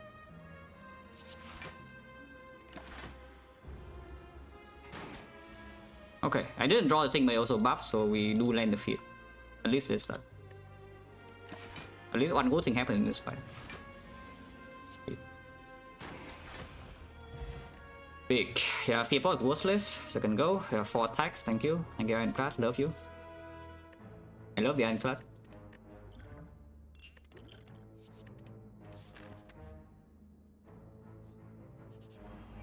Giant Head, a terrifying fight.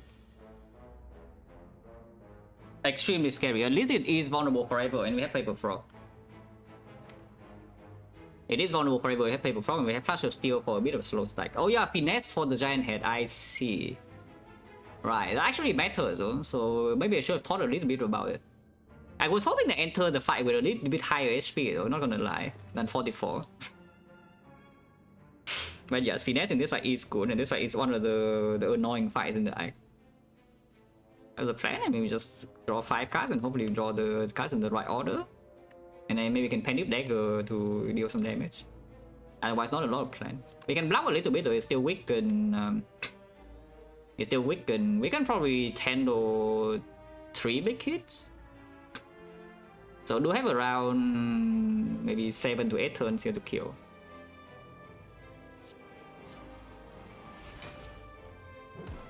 And it is vulnerable forever with Frog, so it's kind of like we have Preserve Insight.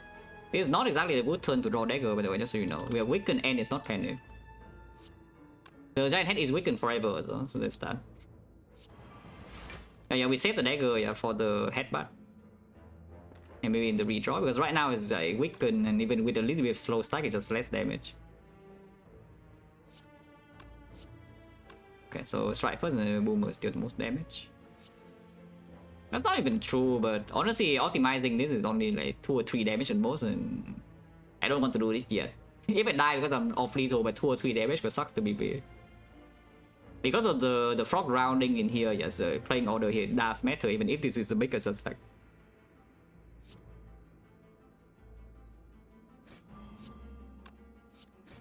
Yeah, because it doesn't go to 7, you know, so I probably lost like 2 or 3 damage there.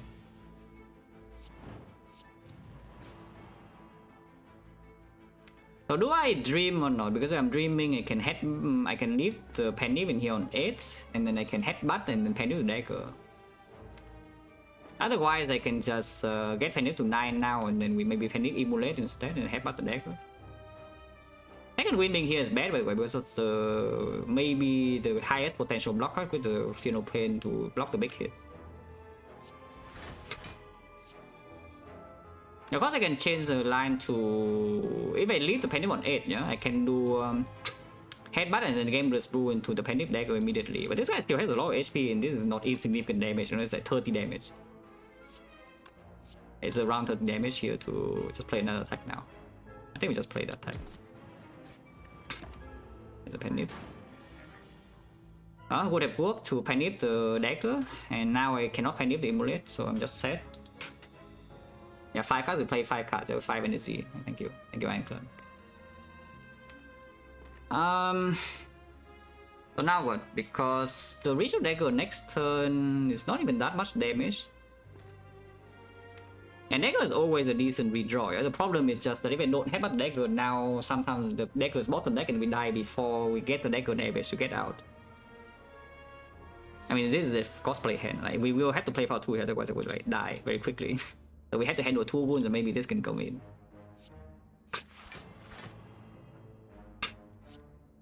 And this is a bigger attack, but so if you want to slow stack this, and you are losing the thing. You're losing the panic damage on the bigger attack. 300. Because I can see just putting like Flash of Steel on top, for example.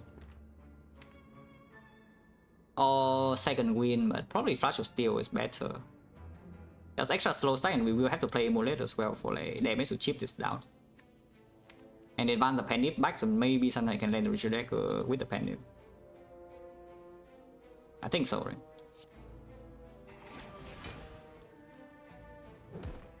Flash of Steel, yeah. Yeah, first big hit is full block.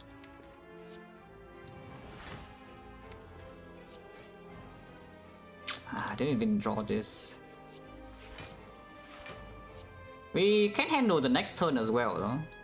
This is 47 damage for one burn. Yeah, okay, that's definitely worth it.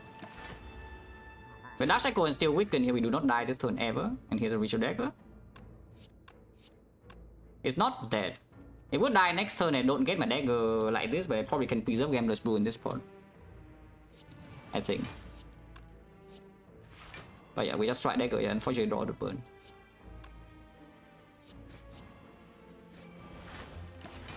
Yeah, face tank this. This turn hopefully it freaking dies. Yeah, it's dead.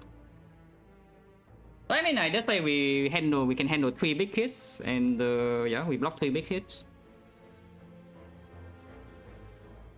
So you know, just in time. They don't get any side quests here, the HP is still low and everything sucks, but you know, being alive is good.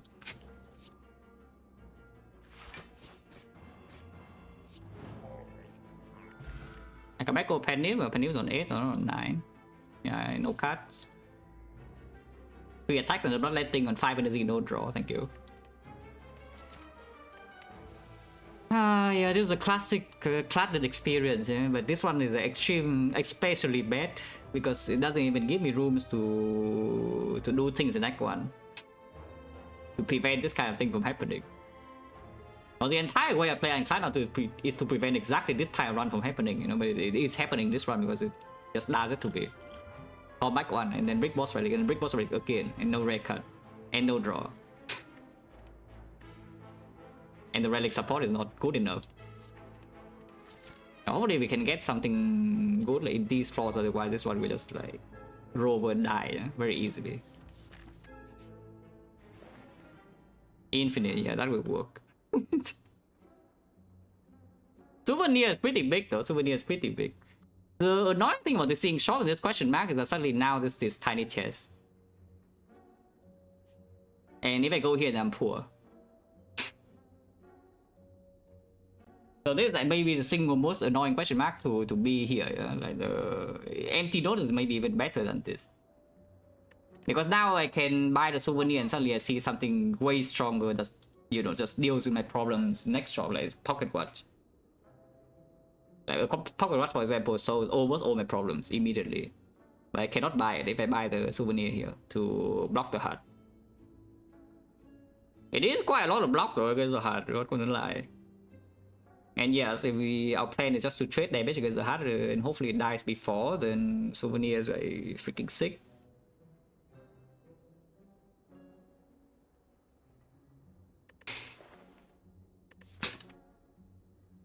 Yeah, this is actually the single most annoying question mark to show up here as a shop. And that is the 6%. So I didn't see Rare Relic, so the event hydro also failed. You know? We didn't see Rare Relic events, the Sensory Stone gave me garbage cards. I lost max HP. And now I see a shop in a bad position. Still have 1, yeah, and how many chests are here? Let's count. Tiny chest on 3, yeah? So this is tiny chest on 400 proc, so here's 1 chest. And what is this? A chest.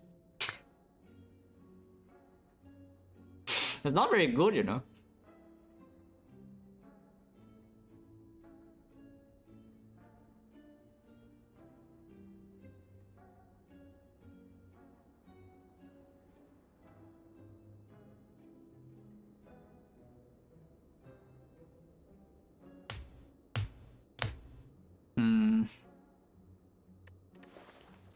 Preserve Insect actually does something against spear and shield though, so we could also consider doing Clockwork Souvenir, Preserve Insect and then leave.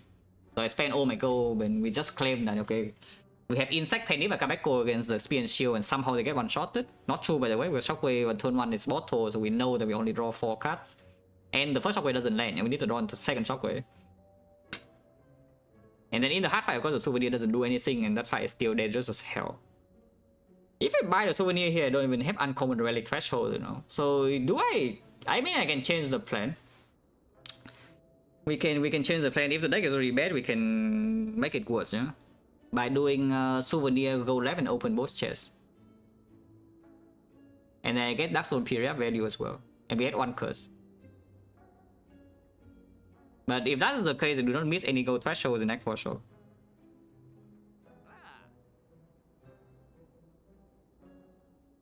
And we do have Gameless Brew to cover to cover one bad draw order.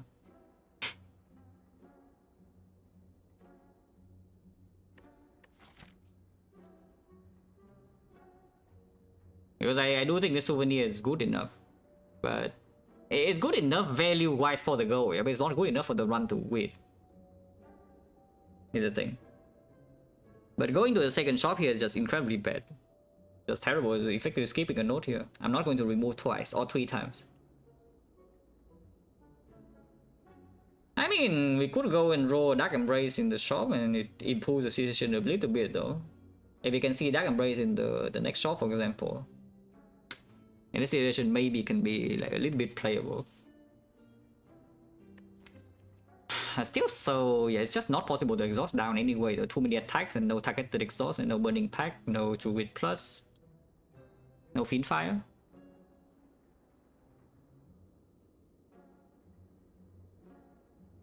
And one curse can be exhausted with second wind, so it doesn't always get in the way. Yeah. But I think that's what we're doing. We take the Act 3 risk now. I think we just take the Act 3 risk, take the souvenir, and then go left. And we do have 2 rest for the thing. And the nice thing about going question mark is that you can go to this question mark as well. If you already go to the question mark chest, yeah, you can go to this question mark because now the Rebel events are still available. Of course, you can roll red mask and it's just completely empty. Or you can roll some garbage try. But if the city is so desperate on this node, you can ignore this fight and just go here. You know. Yeah, I think we use the Omamori, we use the Dark Zone period, yeah. So I buy souvenir and just leave this shop. I just move on, you know. And I claim that I do not need the attack potion or Retromancer here or anything. Or Nemesis. I could just die here, by the way, just so you know. But for now, I need to actually trust me in the Bonefish Hammer to make me not die inside Act 3. There we go here. I can help a little bit. Small chest. Why use small? Detergent is so incredibly bad though. Even small chest I think I still take because it could be uncommon, you know. A bunch of commons are still okay. Like of course Bag of Prep Puzzle quite good, you know, and then the yeah, Bag of Prep Puzzle is still quite good, and the uncommon because you can see like clay or what else can be there? Editor with 5 with the stuff, Visual Lord. Yeah, there's clay, there's horn cleat, pentagram in this one actually plays probably, unfortunately. And then of course I get a curse, but we do have the only the second wind. There's no targeted exhaust besides the second wind. You know? So the curse usually hurts, and it also screws my souvenir if it's like doubt or shame.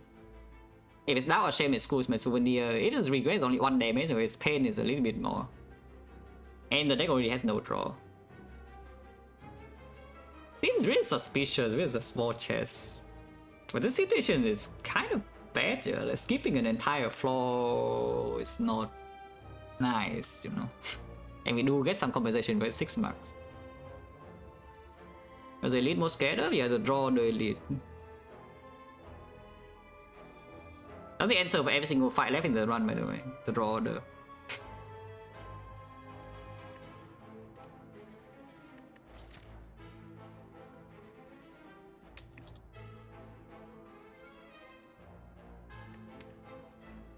How Doom is this run in Act 4? Let's think about this a little bit more. How Doom is this in Act 4? If it's not Ultra Giga Doom, then I think opening his chest is still not good. Yeah? Because the I think the average value is not positive. But it opens high roll potential.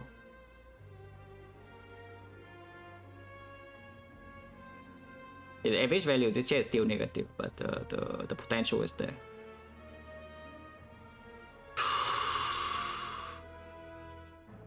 Really hard to say because if we keep the game that's ruined intact and the pending setup with big ifs, then there's some version of the run like quite a decently often. Yeah? We actually get our spear and shield without taking that much. And if I do enter the hard fight with full HP with the souvenir and maybe end the shockwave bottle, then we can probably do something about it. How bad is one curse? In Act 3 quite bad. But we do a double rest from now. So Act 4 it costs me, if the curse needs to be removed, it's like normality. Normality honestly not even that bad in this deck. It's still quite annoying though. Whereas like we change the hand from 5 to 4 and we can play 3 of the 4. So it loses a bit of output but not that much.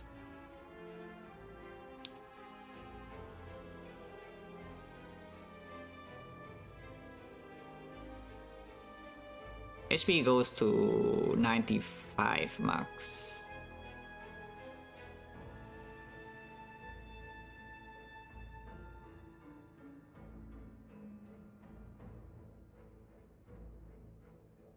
What curse will be not worth it? I think the things that kill my artifact is already not worth it, yeah? For the most part. Because they must be removed. Otherwise I could just draw them turn 1 of the hat and then I'm screwed. So that the shame and the doubt must be removed. Normality probably needs to be removed also. Regret can stay. Regret actually can stay. Like 10 one time like 4 damage and then not getting redrawn. So pain's not even that bad. So it's just shame, doubt, normality. Kind of it, right? Because the ride can counter Act 1 Immortal a little bit inside Act 3. If it wasn't Act 4, I would probably like the ride to be gone, so maybe it can counter the ride as well. But it's not urgent. If the ride is kept, I'm usually not going to die to that. So I would say mainly it's 3, yeah, it's like normality, shame, and doubt.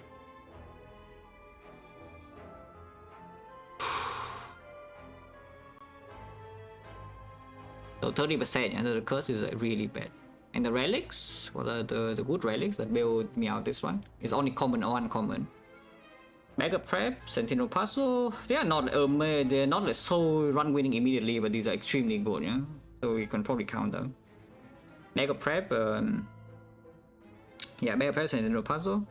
Red Skull, maybe, yeah, in the deck that only has the plan to deal damage. Like we just need to rush the damage against the heart, then yeah, Red Skull probably is good enough. So there's 3 common relics.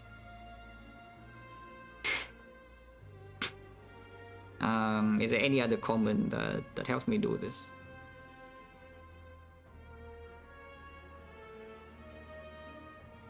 Penny is already here. How many common relics do we even have right now? A lot, yeah? Is that 1, 2, 3, 4, 5, 6, 7? 7 common relics. If I can only see 3 though, and we keep Bloodfire also, that's 8, yeah? I don't remember the previous show, the Preserve Insect. That's 9. But there's probably around only maybe 1 out of 6 or so chance to hit common relics. Probably only around 1 out of 6 to hit the common relics. For uncommon, chance already unlikely, but you know, something like Mummified Head doesn't even do it here. So it needs to be something like Clay or Pantograph or Horncleave. Like, so 3 of them. Any other uncommon relic can do the job besides those. Immortal is already here. Potion Bell, no. Counting Potion Bell in this position is really weird though, because we are not that strong. You're not strong enough in Act 3, then the Potion Bell doesn't actually do much of anything. Unless you see very good potion in the Act 4 shop itself, and then you can of course fill up.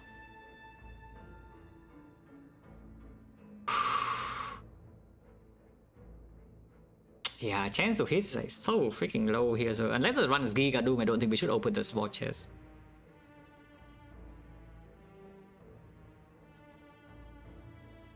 It's unfortunate. If the chance is medium or big, I think we just open, yeah, this one, the second one.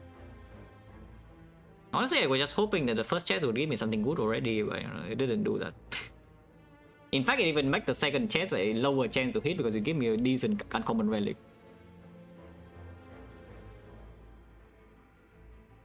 Yeah, probably not. Yeah, probably not.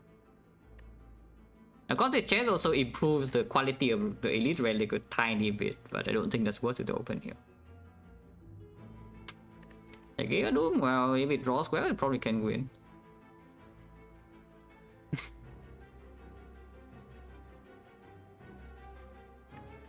Oh yeah, I don't think we should open this. The Mancer could die here, by the way, like next turn immediately, for example.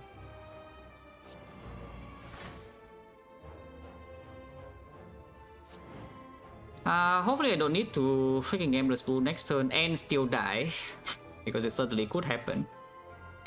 Entire size here is blocking at most 6, and this is already, I mean, more than that if she is alive for long, but you know, if she doesn't die like instantly, I have a feeling that I would die. So I should probably just play this power through, yeah. The power through blocks 8 in here, and the metal size 3 turns, only 9 maximum. We need the metal size block next turn and then the turn afterwards, and then she's still not dead, and then okay, it's positive. Because I don't think we will see the reshuffle here, she's already vulnerable, we have to reach a dagger. And Pendiv sometimes. Australia, lots of draws and relic support. Okay, Immolate is here, so we are not like dead.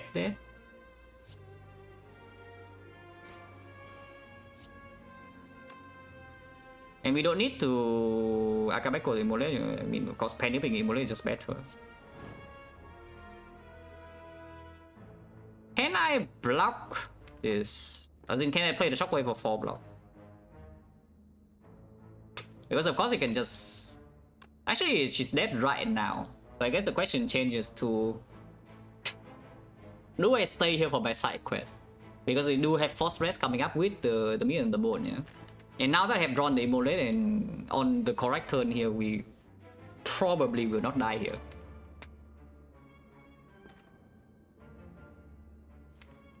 From this position, I'm wondering about Richo Dagger versus Feed though.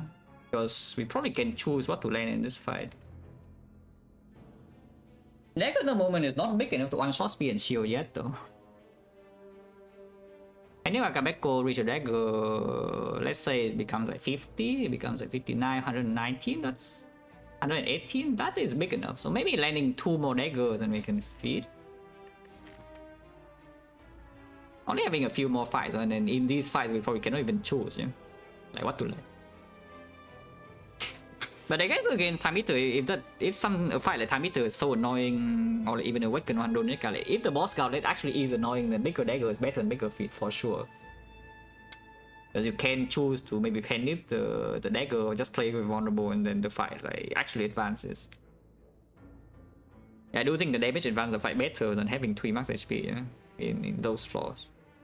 And it's comparable into Spear and Shield, and if the Spear and Shield fight goes better, then it's already much better than max HP in the hard fight. It saves you a billion HP. I will probably try to do dagger. If I do try to do dagger, I should just play the Shockwave defend here and take the hit. The dagger already kills. Yeah, dagger already kills. And we can even get the Immortal 9 here. Pendiff not set up yet, but it's okay.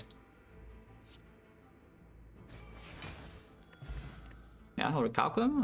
If the chest has a Horror Calcum, then here we will see a different common relic. That is extremely good.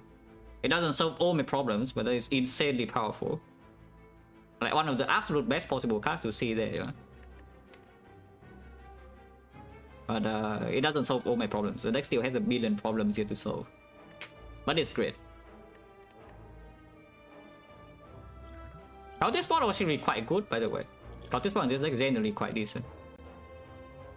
If our plan is just to hit the enemy and hopefully it dies before.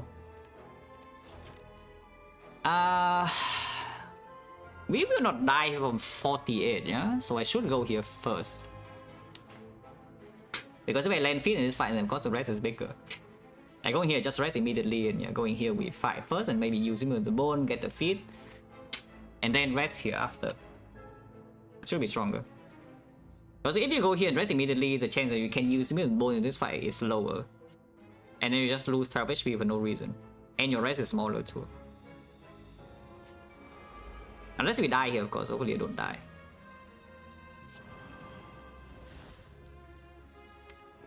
Immolate in this fight kind of kills them all. If I don't play Immolate, then nothing dies. Orichalcum actually not that bad in this deck. It's probably not that good, but it's not that bad. So we can reach a dagger here and just to control the fight and then try to land feet later. Because, you know, I see that if I don't instant kill one of them right now, we have a bit of a problem. I could simply play a turn, like for example, bash here and then reach a dagger here, kill, and then take 2 damage. But we get the 29 damage here, and then the Immolate can... this guy has enough HP for Immolate to not kill, yeah? And then maybe this can revive and can do the feat after.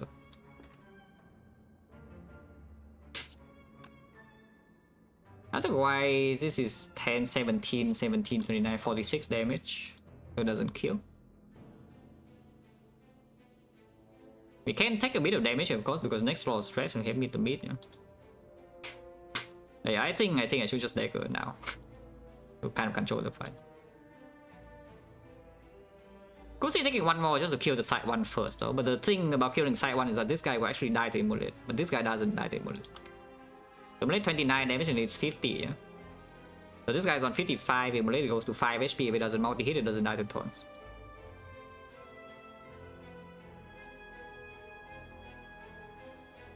Of course, it can make you get Giga O next turn, but they're still weak and they have Orichalcum, so it's probably not that bad.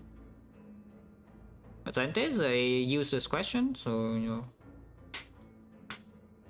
Like, what do you want me to say? Like, I don't know. That's the question. That's the answer. Yeah, completely useless question, you know, so like, don't ask. Don't ask that.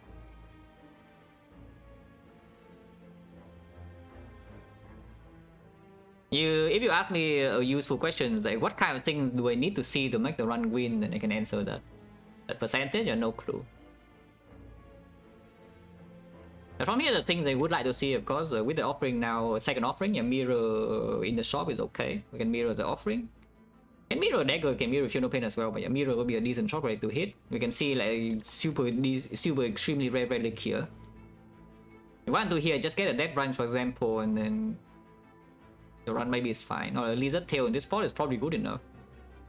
So a lizard tail and sense burner, pocket watch, like all that, you know, they're good enough. Her Dark Embrace in this position with the offering now is a lot more likely that we can maybe do something with the second win, but it's probably still not good enough, yeah, with the Dark Embrace. Like, just a bit too slow to get in play for this deck usually.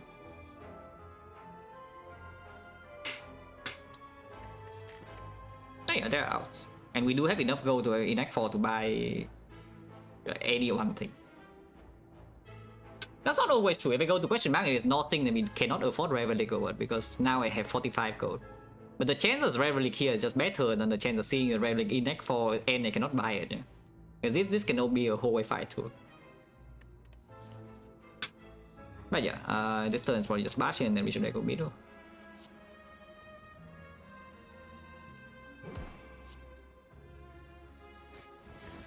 Could get on this turn, but we do have the mid.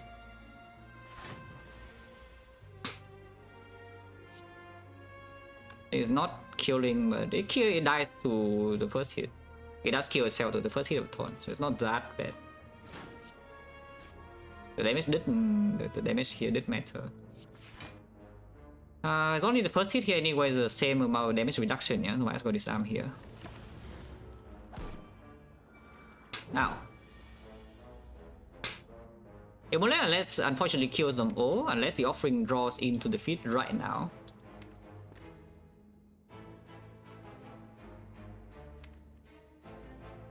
Playing offering loses me 6 more, but we do have 2 rests coming up. Sometimes not 2, though. Sometimes I can see rare relic, rest side relics to maybe do something else here. 6 HP. I mean, otherwise I still also lose 2, yeah? That's not true, because I can kill... Actually, no, I cannot kill this guy. I can find offering. Did not draw the feat, so, you know, I'm just sad. Offering kills them all, and I don't want to do that. Not offering Immolate. Immolate will kill both of these. That's not good.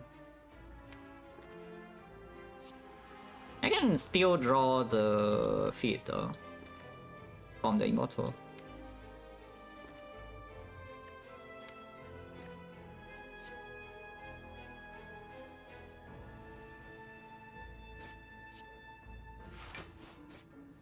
Oh, the feat. This is not on 9, but this is on 9, but that's okay. Immolate is dealing 50, so this thing doesn't die.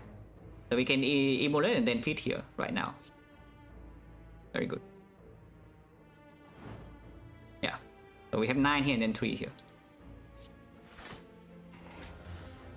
Okay. Are we cheating the run or what? Because there's something here to cheat the run, yeah? You can take like second disarm and then if you can strip artifact in the heart, you just disarm 2 more hits, you are playing a silent cosplay. We block vulnerable in the heart first cycle, and then we disarm both multi-hits, and then we face tank the big hit with some Orichalcum or with some like Funeral Pain block burst and some max HP. And we just kill it. We pretend we are the silent. And the second disarm also makes the boss gauntlet a lot easier, yeah? I don't know in this fight is a complete madness, but if we disarm at 5, then maybe it's a little bit more manageable. And the Awakened one also, like, it's not so good, especially now that, you know, the deck hasn't improved so much besides the Funeral Pain, and Funeral Pain in that fight is not even good. Okay, Silent Cosplay. In order to kill the Silent, we need to become the Silent.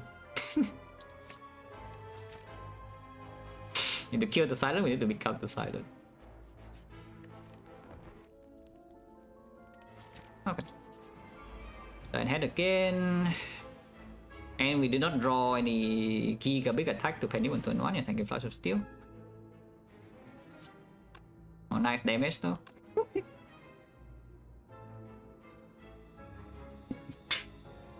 Yeah, very nice damage. I mean, we are never holding Penny or Quebeco for later, besides playing like 3 energy wave attacks right now, so I should play the Strike and then Flash of Steel and then see.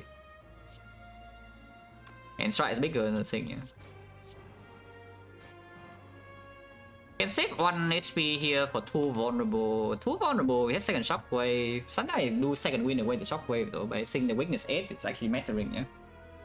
So I should probably play defend into Strike or advancing Mortal a little bit too. A decent amount of damage on turn 1.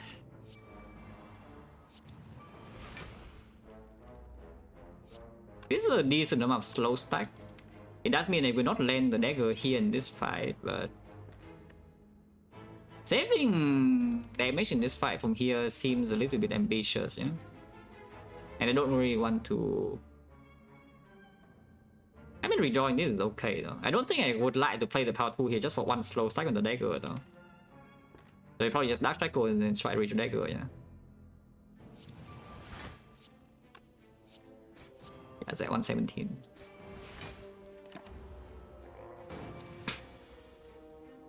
It must be played. Lots of slow stack. It's cruising Mortal now if I get maximum slow stack, which I don't really want. So I guess we do just get this to 9, yeah. Like this. 6-9. I still weaken and I do have a bunch of stuff here.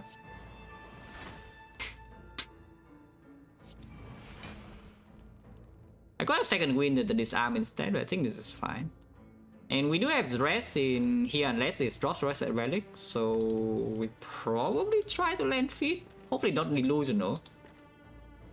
I only have a burn and no wounds and redraw, no anger extra.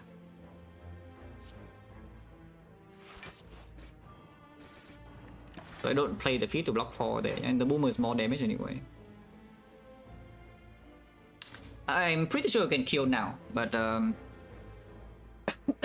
probably should not kill it now. Yeah, I'm pretty sure I can kill it now with attacks here. Let's play slow stack and 4 attacks. We even have Penny extra, but I should not be killing it now. Yeah? And this hit does put me into mid-range anyway, right? Because we take it 11. Actually, no, if I feed then we don't get mid-range. If I play the defender, it's because I could also already calculate on this, but there's no guarantee even be fine next turn. If I play defender, we will take 19, and 19 go to exactly 46, which is mid-range, but when I feed it, it's no longer mid-range. And then we go to not full HP for the boss gauntlet, but this max HP definitely matters for the future. Take 2 extra just in case the land feed. We go to 44, and then I get 47 out of 95, so that would be mid-range.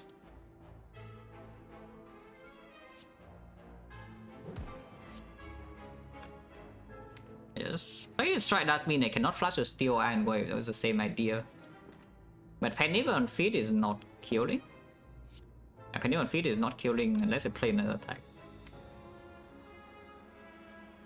If I brick next turn, we need to get out though. But either draw feed or I could maybe power 2 second win sometimes to block. It doesn't hit that hard yet. Penny is just screw for. Yeah, the Penny is just screw for the thing.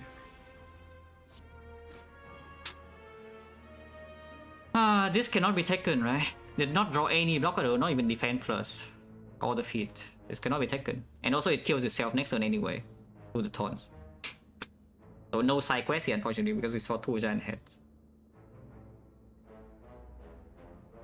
But we heal to 62 and then rest to almost full. We are not actually full, but I'm almost full at least. Because how many viewers do we have right now? Let's check. Okay, not that much. Not that much compared to usual.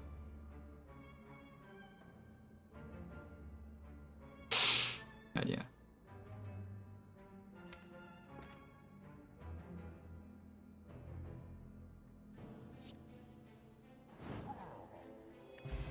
Wow. Should I open the chest? This is like kind of nothing. Struggle, if anything, we are on 5 energy, you know, so struggle is not the worst thing of all time. It does improve Awaken 1, you know, which is admittedly not the most relaxing fight of all time in the Awaken 1 fight. Otherwise, they can take the pummel, but pummel Akabeko Penny, but setting up is not so simple before Spear and Shield.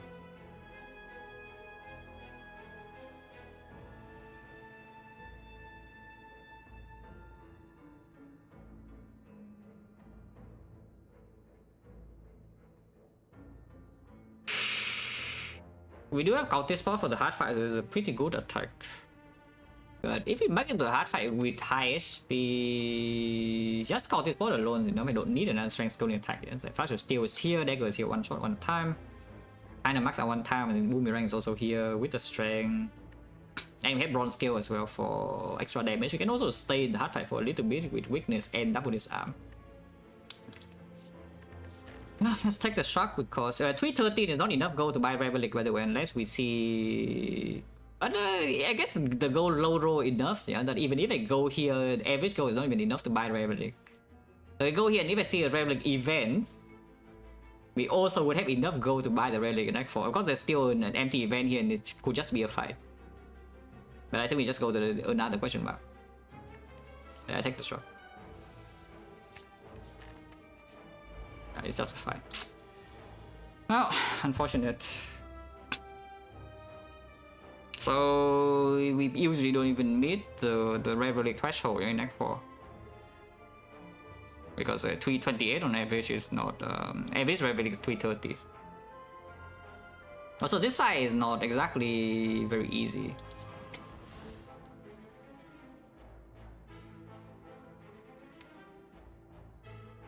Psycho is in the redraw, and this fight could be okay. We have double disarm, and probably we just try to finish this fight first. Psycho, yeah. It's blocking Weaken, which is quite nice. Yeah, open the chest to get the Juzu bracelet from the elite, and now you walk into this and you see the Maya Bloom, and you, because you have blue candle, the curse from the chest doesn't even matter. But that's the winning line, and we can hindsight later after I die in Act 4 or something. Waiting for the feed here.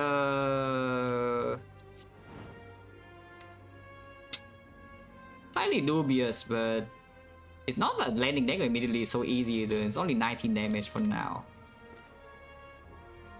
And it is debuff fully for a bit. We have double disarm.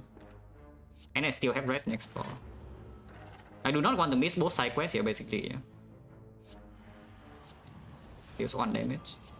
We're not weakened, so damage output is still not too bad. How is this?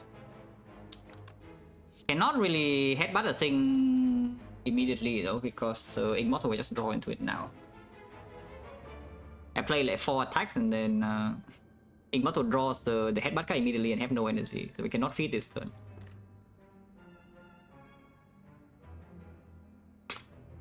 Cannot feed next turn either, so do you even want to headbutt? Like, what do I want to headbutt from this draw power? Because I kind of don't want to draw any of these next turn. Maybe second win if anything. Kind of just don't want to draw anything. And it does have only +2 strength, as the multi-hit doesn't become big that quickly. 84, I can wait.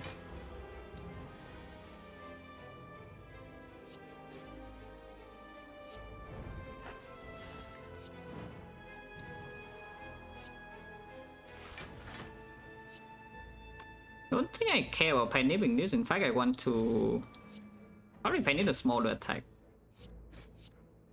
Dagger already kills, eh? Yeah, Dagger already killed this. If we do want to advance panip a little bit, maybe? I don't even know.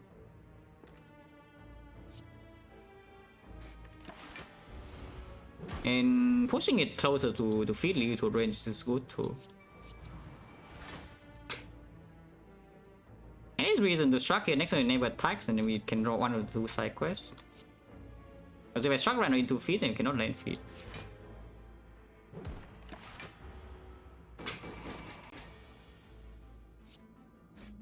Well, hopefully I draw 1 of the side quests next turn, because we will kill itself if it's doing multi-hit.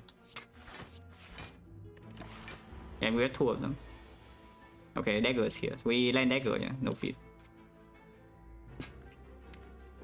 And the relics are kind of messed up, but sure, I guess.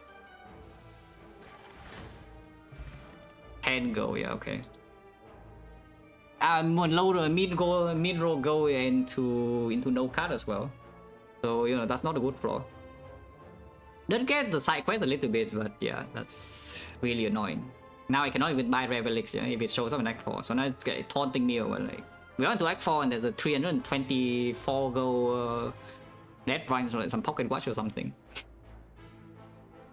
Second power through in this position without an evolve, not even doing so much. Because playing the power through in the first cycle is already awkward, as you can see in multiple fights. Like, if the fight doesn't end in one next cycle, the power through is not exactly a good draw. And we are kind of at the point in the run where ending fights in first cycle is increasingly difficult. And Spear and Shield fight maybe is still one of the fights where that's true, but the other fights is not.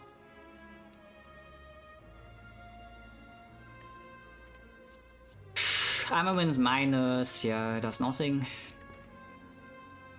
Well, hopefully don't die the boss gauntlet. We do have a decent amount of HP and the beginning of the board. So I heal plus 18, we rest for 27 here, so I have 83. 83 plus 18, we have 101 HP to use in boss gauntlet, and hopefully that's enough. Because it might not be enough, yeah, in the boss gauntlet with this kind of thing. That I also will need to use potion, and then we are like kind of doomed. Oh yeah, skip. Even if I see an Evo in Act 4 shop, and that is the best thing in the shop to buy... This power 2 is not that good. And it will just make my boss gauntlet worse. If I see Med Kit though, and it's the best thing to buy, and this power 2 actually is quite strong. But I think I am scared enough with the boss gauntlet at the moment, yeah, to not take something like this. I think right now the boss gauntlet is sufficiently scary. Just go. Well, hopefully don't die. Hopefully don't need to use potions. But it's just being hopeful. Okay, power 2 can win here at least, and we do block the draw down. No reason to cycle, so just power 2 can win this hand and see the immortal card. We cannot play 2 costs, so I don't want to play second shockwave here anyway, so we cannot miss anything super important here. I guess I could have cycled first, but yeah, this is just fine. Because I don't really want to waste my cards plays too much in this fight too, you know. One disarm is here. Save second shockwave for second half for sure. No need to play this now. I will play Emulate, it's like way too much damage and our pain in this fight is still just rushing it to death. We deal like 120. 4 more cards. And only draw 5, I can play 4. It's not too bad. These 4 annoying though, because I kind of don't want to play second disarm either. How big is Penny Dagger? It's like 180, so it doesn't like die, but it splits.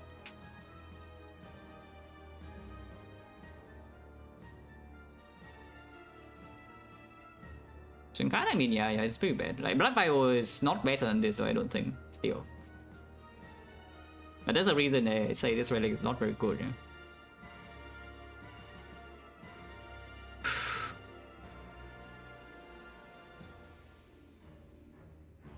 So do I want to keep offering or do I want to keep disarm? Here I can choose.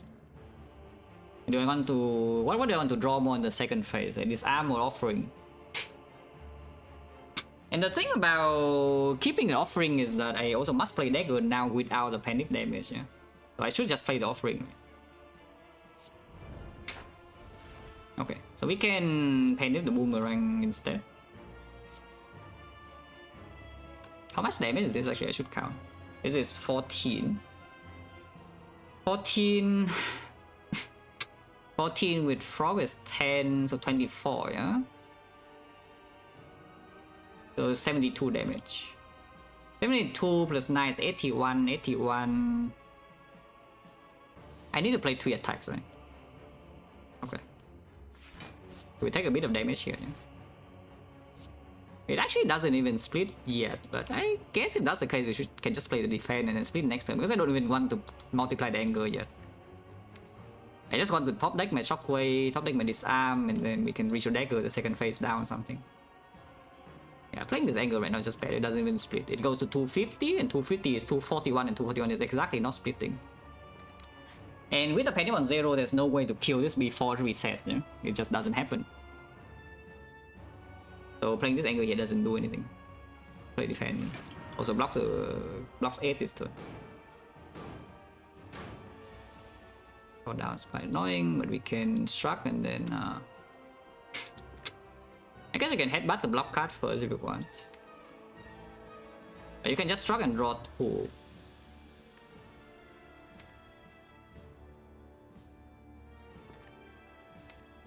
Probably headbutt is already splitting, so it is going to split next turn.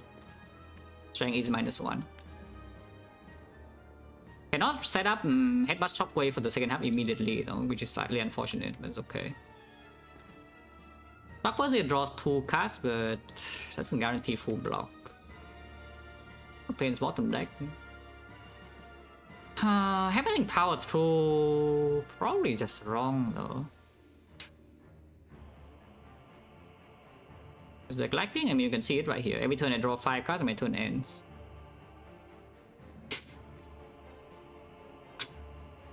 Yeah, that is what the deck is lacking. I just haven't seen any. This is why preserving this potion is extremely important into Act 4.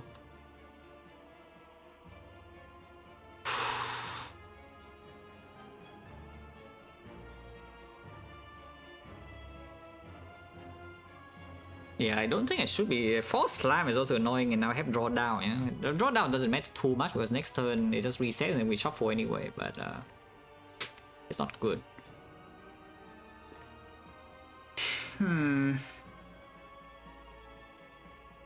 I do want to just draw back into these cards, so I think we should be aggressive with the draw, yeah. Defend disarm. Well, first of all, it blocks more than disarm. And yeah, secondly, yes, I want the disarm for the second cycle. And the second phase, disarm it also goes with the Feel No Pain. Yeah. So it is a decent redraw. I think I start with strong and sometimes take 8 more this turn for that. Okay, that's fine. So we can flash or steal and just shuffle this next turn as well if we don't want to redraw feet. You can also not split this turn intentionally. That seems kind of bad though. So let's split this turn. And we don't need to headbutt anything. Yeah? You can headbutt the slam and exhaust the slam. You can choose the headbutt the slam and exhaust the slam. That doesn't shuffle this, but you know, we have 4 slams. Exhausting one of them is not such a terrible thing. And Flash of Steel is not a completely horrendous redraw.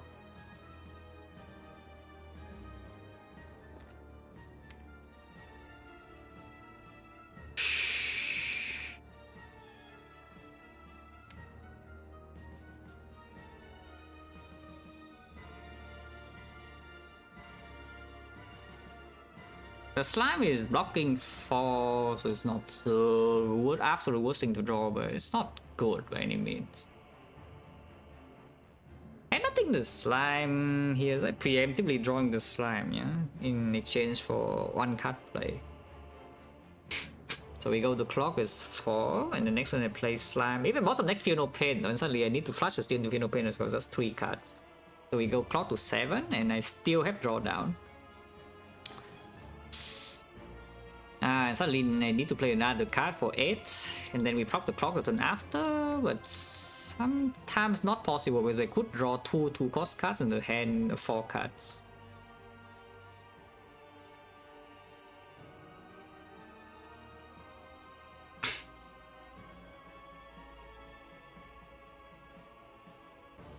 Oh, this is very tricky.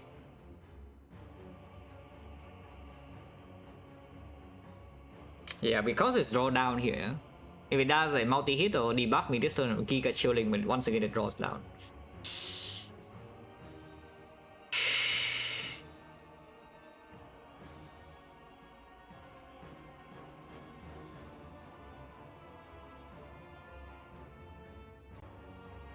Yeah, I think Santa is not listening, guys, because you heard me.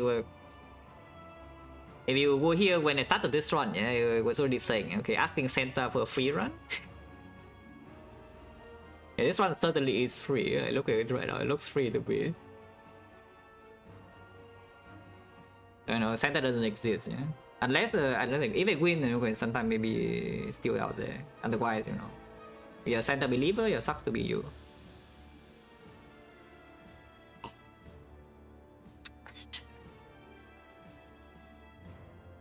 Oh yeah, I think I should be headbutting the... I mean, no, I don't even want to draw this card. It's just I don't land feed, but then I can headbutt the feed sometimes still. And landing feed is the least priority, the lowest priority right now. Yeah, I think I should not be playing headbutt. Like, shuffling this out is just better than drawing a slime, you know. Because I don't redraw the flush of steel, so I lose a little bit of damage and pen it. But that's not a problem.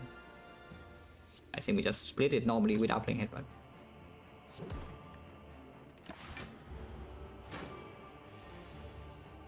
Yeah, and I do shuffle this, yeah. Do shuffle this. 6, so we spread the 6 cards out of between 2 turns. That's okay. We draw down playing 6 over 2 turns a lot easier than the other thing. Yeah, we can draw like this, for example. Okay, the rubber is coming, and I draw complete brick. It has 0 strength, but it will become 2. So now I need to really think about how many cards I want to play this turn, yeah? Because next turn we definitely will prop the clock. I do draw 5 cards, so I do draw the full 5. But we need to be able to play Shockwave, we need to be able to play the Disarm.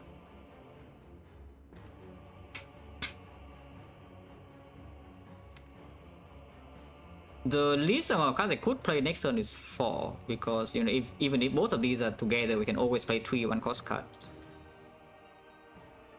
And we have Immortal as well before the 12 card, huh? So before the final card I do have Immortal.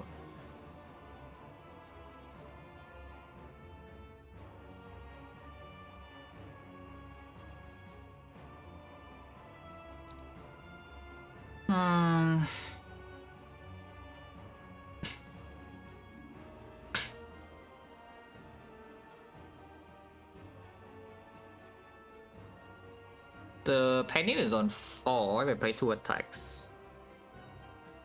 Is exhausting this slime important? I guess it's the next question we should ask, because there are some drawers where we will not see the redraw, but because this is the intent, yeah, Yeah, also suddenly a lot of draw does now that will actually reshuffle and suddenly the slime is still here. And what I gain for it is 1 Penif charge. Penif is on 4 or 5 attacks, which can sometimes Penif dagger here, and that is a headbutt. I think I will go for the slightly riskier play, and we play Iron Wave Anger. Next one only 4 cards, but I went Penif the most.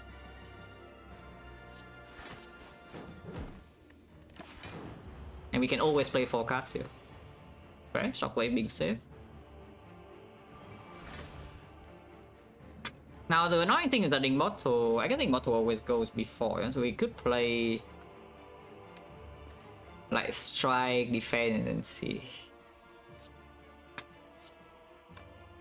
If I don't draw into anything, we play Boomer. If I do draw into something I would like to play instead, like maybe second defend, then we lose 12 damage. I guess I could headbutt the Boomer as well. Huh? In fact, blocking this is even good because we are going to, this guy is +2, yeah. So he goes to 10, and 10 is 11, so 33 attack 26, and they go into mid range very feet. Yeah, I just play attacks, no? We just play attacks. Well, we just play attacks. I mean, of course I can take more damage in here, but he's weakened and I have like no drawdown. Still 1 shot from the Penny from the dagger. Man. Oh, Penny dagger he already killed, so but we are one card shot. I mean, not much to do though. So do you believe in headbutting this dagger or not? Because, you know, next time we are not taking that much damage. It can only do multi-hit at most, but if I don't play the dagger here and also don't draw headbutt next turn because I have to draw down, yeah? I only draw the headbutt 4 out of 7. And it also changes with the debuff, like we are immediately in massive trouble. And if I do draw the headbutt, we can probably still headbutt feet. I should play dagger now.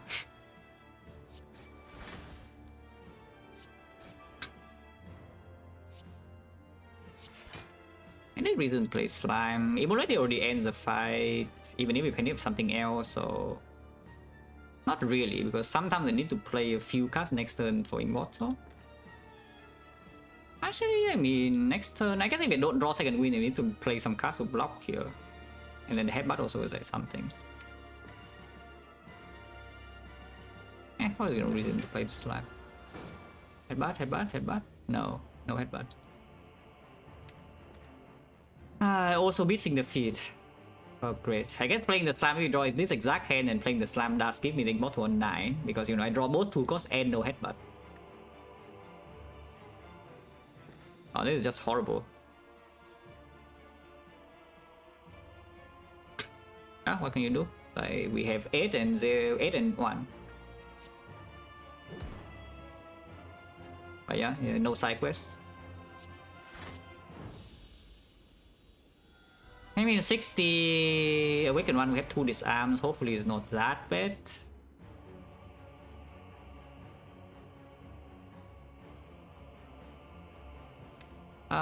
Any reason to not play the Flash of Steel with Akbeko immediately? As in, we spend energy on the struck. I mean, this will just be played. Yeah? The Fear No Pain in this fight doesn't need to be played necessarily.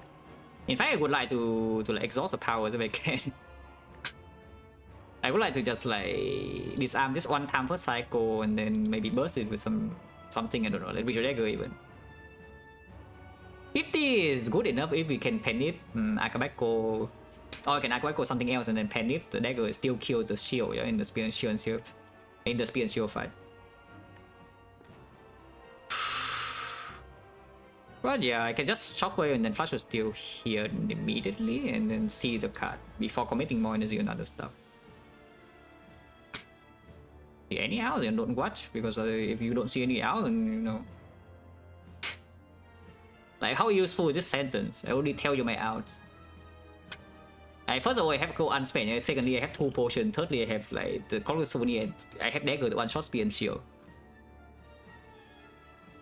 Like, how useful is this sentence? Think about it, you know.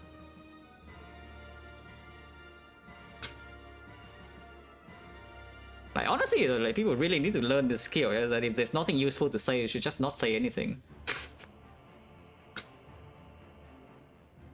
But apparently very hard. Yeah, apparently very hard.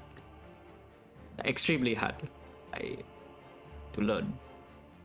When there's nothing nice to say, just don't say anything, you know. Not useful. Shockwave and the Flash of Steel, we see the cut. We should go still one shot here, so we reduce this lower to maybe feed this guy. I wonder about playing Shockwave minus over Shockwave plus, but probably not with the cultist being alive. But I think I need to keep the Shockwave for the second half still here, you know, if possible. Echoes, well, no reason not to play Shockwave. I will not play the second Shockwave in the first half, I hope. Offering this play. That's just not a good turn though, unfortunately. The second win is empty on this turn, so this power tool cannot be played either. Yeah? No disarm. And a bunch of garbage cards here. Okay, how scared should I be here? So now we need to ask the question. This draw on turn 1 is not good enough. So now I need to ask another question. Is that how Doom is a hard fight if I use counter spot here? It's kind of doomed to be honest if I use counter spot here. That's so there's not a lot of things that can actually win the run anymore if I use a counter spot here right now. Because right now we do have a plan against the hard, you know. I can just go into the hard and cheese it, you know, we play the silent. We strength down and the multi-hit deals at nothing, and then we have vulnerable weakness with the frog and the bronze scales, and we have strength with the counter spot and the sword boomerang and all that. And we have enough max HP to survive 2 attack cycles, sometimes even the first attack or third cycle as well. So we have like 8 turns or so, maybe 9 turns, maybe 10 turns even to kill. And with our response, we never kill it in time, and with frog vulnerable. As long as we can survive, the heart will die. We can survive 2 cycles, the heart will probably die in time. But yeah, if we use a counter spot, then I don't really see how on earth we have enough damage in the hard fight from here. So probably we just have to take a risk here. Yeah? This fight is extremely risky if the first cycle goes bad, and it's only 60 HP, so it's not totally relaxing. Permanent vulnerable also doesn't happen either, because it's only 1 shockwave in here, and the bash is like minus, and there's no thunderclap. I think what we are trying to do here is to... I mean, the ideal case is that... the actual ideal fight is that we can... I mean, strength reset is the ideal, but it will just not happen. But I think the game plan here is to try the Penny Dagger and just kill the first cycle pretty quickly in this cycle here, instead of caring about the side quest. And then we do... we save the disarm the second cycle and not play the powers first cycle. So the second cycle multi-hit is quite weak, and then we can slowly work our way up in the second cycle without like permanent debuffs. That is probably the plan. There's a meta decide our calculus where if we completely break, we still block 9 per turn, and if the bird is disarm 3 or something, it's not that bad.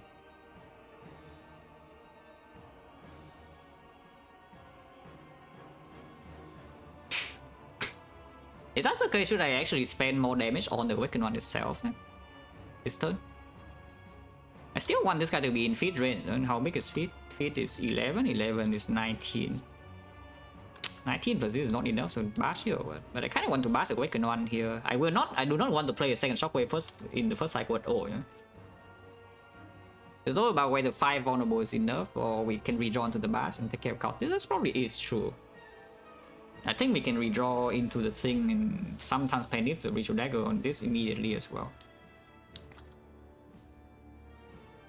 But the thing is that if we play Immolate, the damage is just wasted, you know. And a lot of the times I do need to play Immolate to actually clean the cultists here quickly.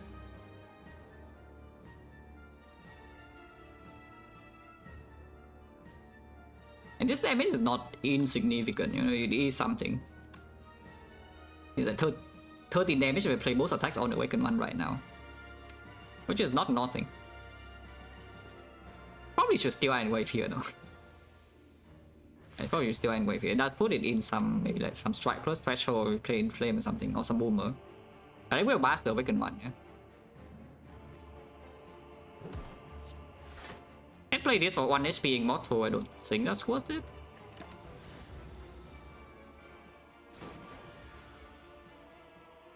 Oh, amazing hand. Headbutt is early, which is bad.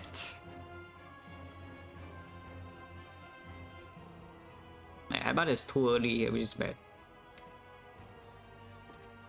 Unless we can just penny reach deck very soon. I mean, you can just headbutt the. So how big is dagger? Because we can dream, yeah. If you are giga dreaming, you are delusional. If you're completely delusional, you can headbutt the Dark Shackles. You play 4 attacks here, but Dark Shackle, and you claim the Ritual Dagger will just be drawn next turn. And then you have your Ritual Dagger being penny, and how big is that? This is only 51. I guess you could blow in flame as well, but just assume it's only 51. Yeah? So it's like 51 into 102, and 102 is 170 or so. That doesn't even kill. Okay, so Delusional Light doesn't work unless you also draw Immolate. So out of the 5 cards, you need to draw both Immolate and the Ritual Dagger, and then this line works. You're playing 4 attacks and headbutting the Shackles. Otherwise it doesn't, yeah. And this fight playing Anger right now doesn't seem like it's going to be very comfy, because the second phase is not that fast. Increasingly dangerous, yeah, without the Cultist Board being used.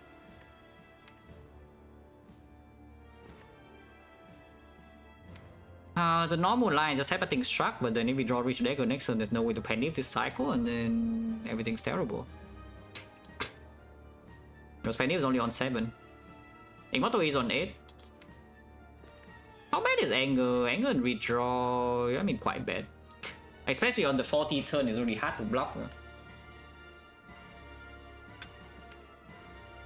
I don't think I should even be playing this Fear No Pain right here though. Next turn is multi-hit, and we want to get out of the first phase, we're just playing a Disarm Miners if possible.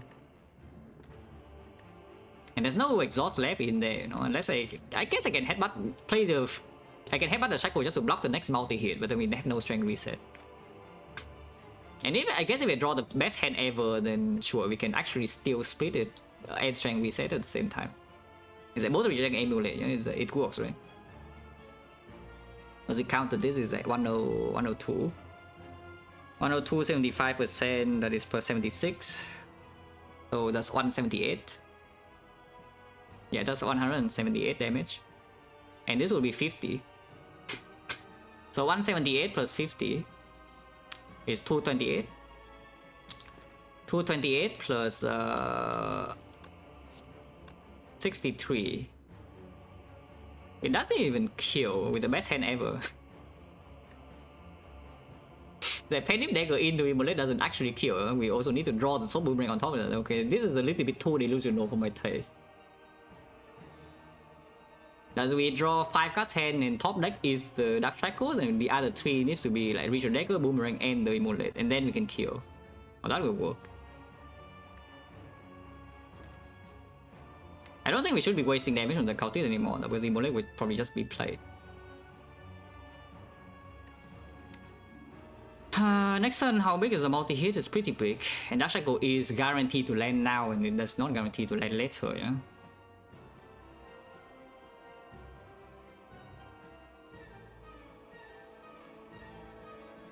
Just playing Anger now is so bad though. And it opens like just a very tidy out. Otherwise it's still full block next turn in a sense.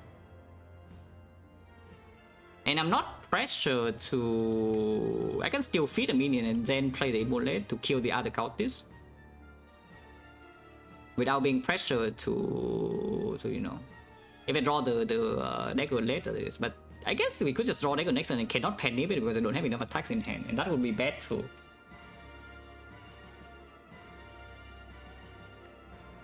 Yes, quitting on Anger in here actually makes the chance of getting owned by the second phase a lot higher though, because right here you can see I'm already taking 18, yeah, so I'm going to 36.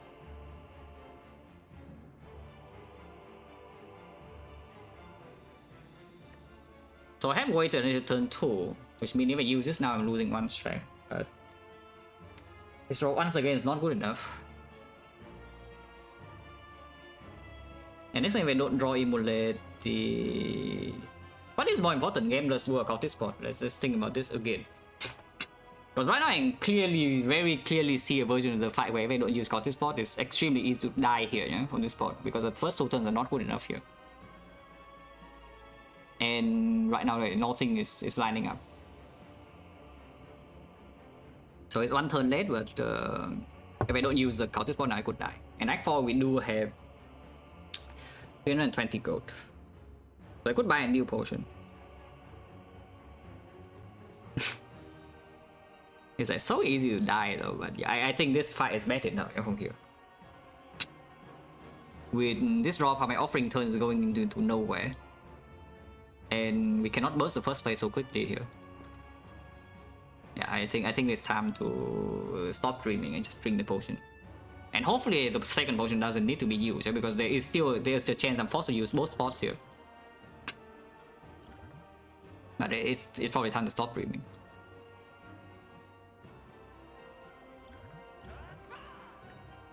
And I guess we still headbutt the Dark Shackles for next turn then. In this case I don't need to play Anger anymore, yeah. But if we buy time the first play, and now with the thing I can see double disarming first cycle as well. With the ritual, with the counter spot ticking up, I can see double disarming first cycle. And we just wait for it to tick up and then try to burst the second half immediately. I don't think I should be spending damage on one of the cultists yet though. Could be wrong.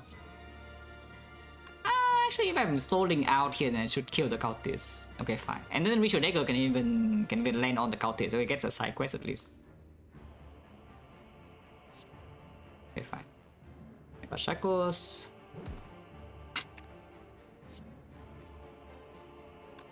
Feet is already killing the left one, Dagger is killing the right one, but sometimes I cannot Dagger the right one.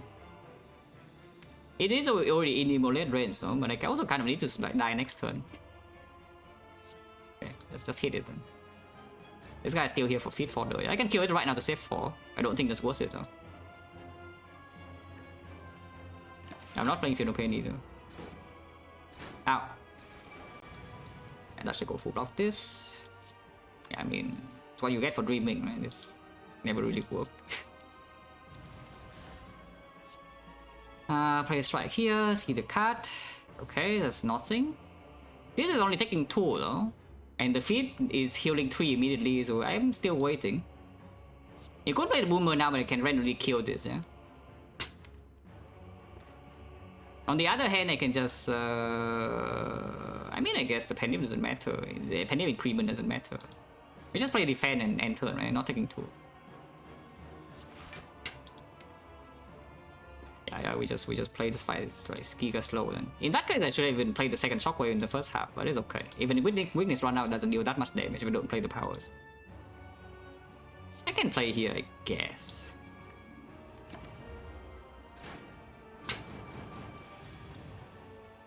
Okay, feed this at least. Yeah, disarm plus.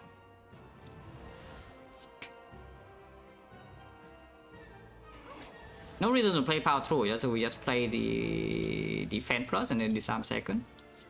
So it has -3 strength, we just wait for the thing to tick up. I'm slowly losing HP though. But for now I think that's the only plan we have. We just sit here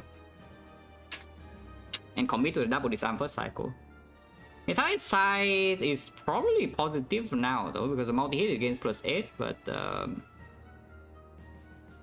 I mean, it's not true, because weakness is not permanent, yeah? And the multi is still going to be 20. It's just that if you play metallic size, then the pressure is less unevenly distributed.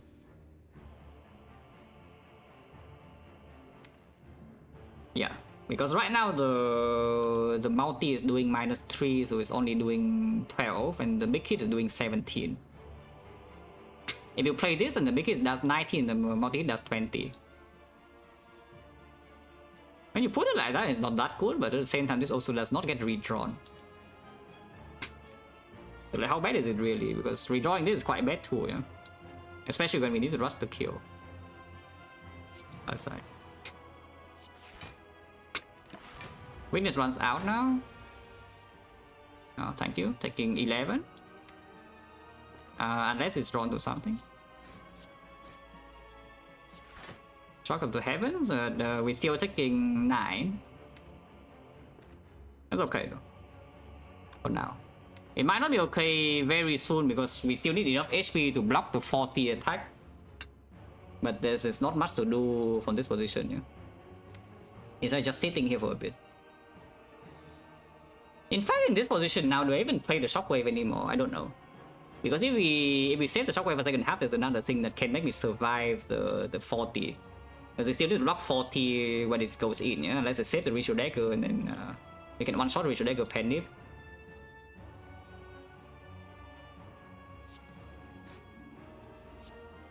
Oh, but Sword Boomerang, only 6 strength. No?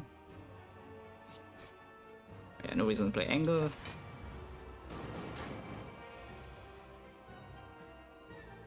Oh, breaking this again. So if I don't play the Shockwave now, I'm taking more damage. I mean, I'm taking more damage regardless. Because it goes to... I only block for 11. Even if I weaken it, it still goes to 14. So I'll take 3 more, yeah.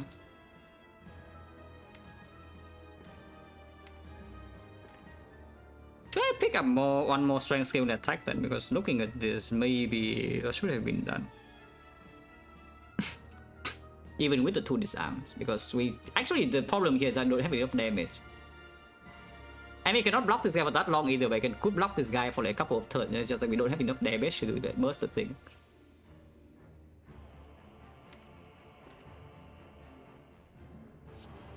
But yeah, now it's not much to do though from this point.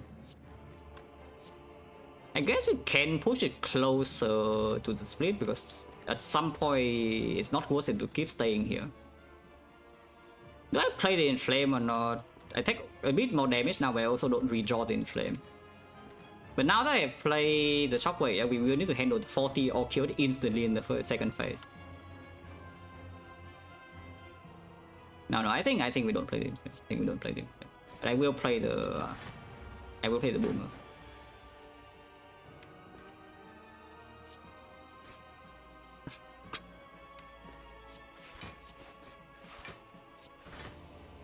I can headbutt a Struck or something.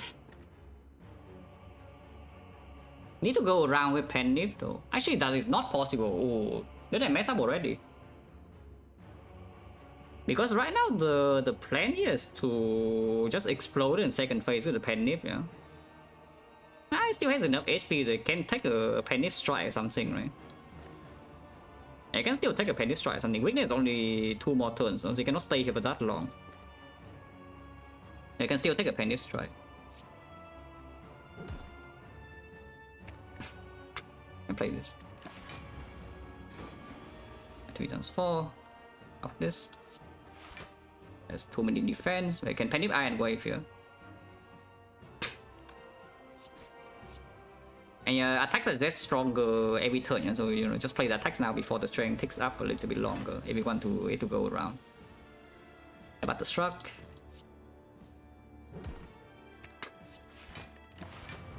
Weakness runs out now, so we need to deal with 19. But 19 means 8 plus 8 is still full block.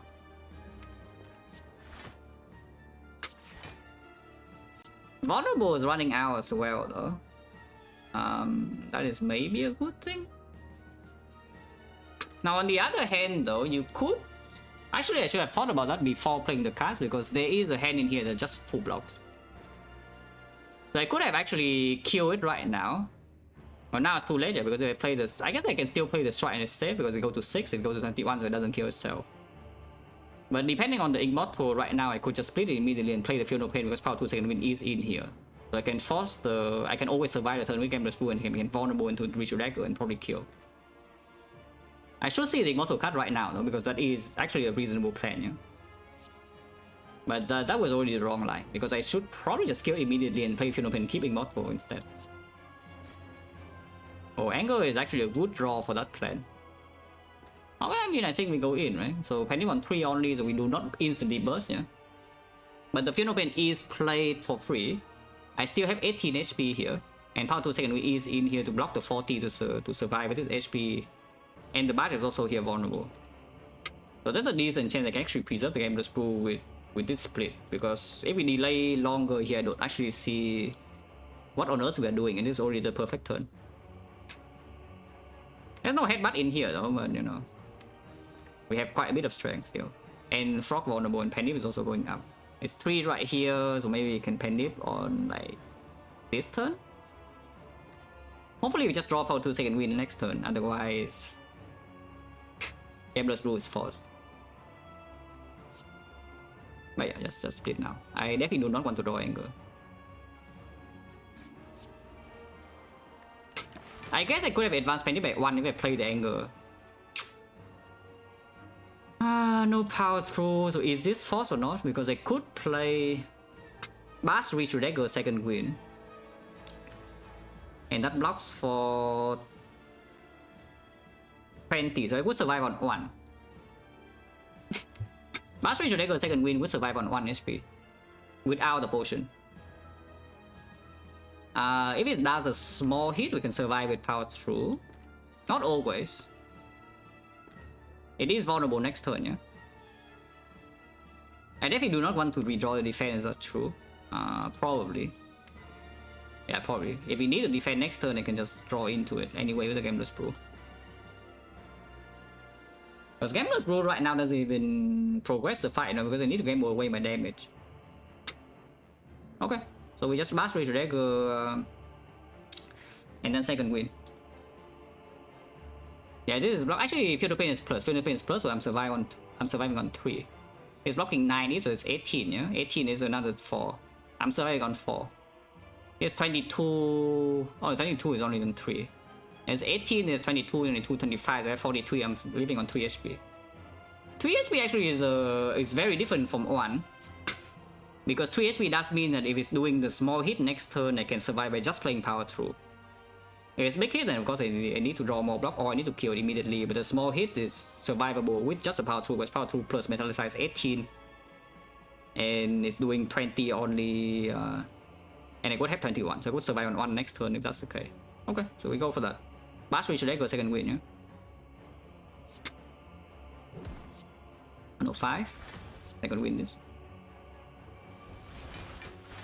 Survive on 3. 4 is a much better attack, of course not. Iron Way of the Gods. This is blocking enough because it's 31, so we survive here. And the Bash is still in here and we have strength.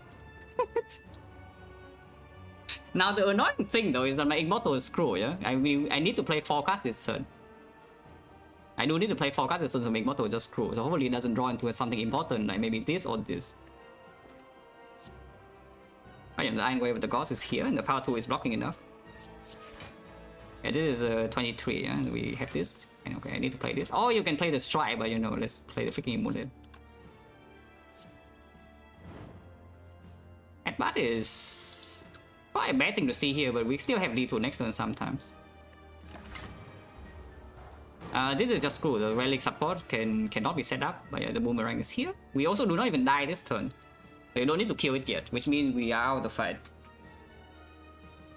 But unfortunately my relics are screwed, yeah? We cannot set up relics here. But we can preserve the Gameless Brew, and I mean the cultist spot is, you know, needed. Looking at how the fight plays out, I would say the cultist spot was needed. This is of course killing, but is this full blocking? It's only 9, so 26, 29, we're taking 1, and we have we have the Fusion Hammer, so it's just 3, yeah? Which means I should be advancing the Immortal a little bit, but I do need to play... If I only play 2 defense, I would die, so I could play 1 defense and 1 second win to advance the thing to the maximum. So 1 defense, 1 second win, this goes to 3, this goes to 4. Next turn I will kill with... Next turn I will kill with maybe... I don't know, like... maybe 4 attacks is possible. Because we can play Bash last. Okay, no reason not to do it, yeah? So we play defend... defense second win, then strike, but not the boomer. Unfortunately, we cannot stay here until the boomer one shots. Like Pendip on 9 will be amazing into the burning into Act 4 leads, which is really bad because Pendip is low. Because if Pendip is low, then it's no longer possible to even Pendip the Ritual Dagger to one shot one of them, yeah. And if that's the case, I don't even know what the hell we are doing.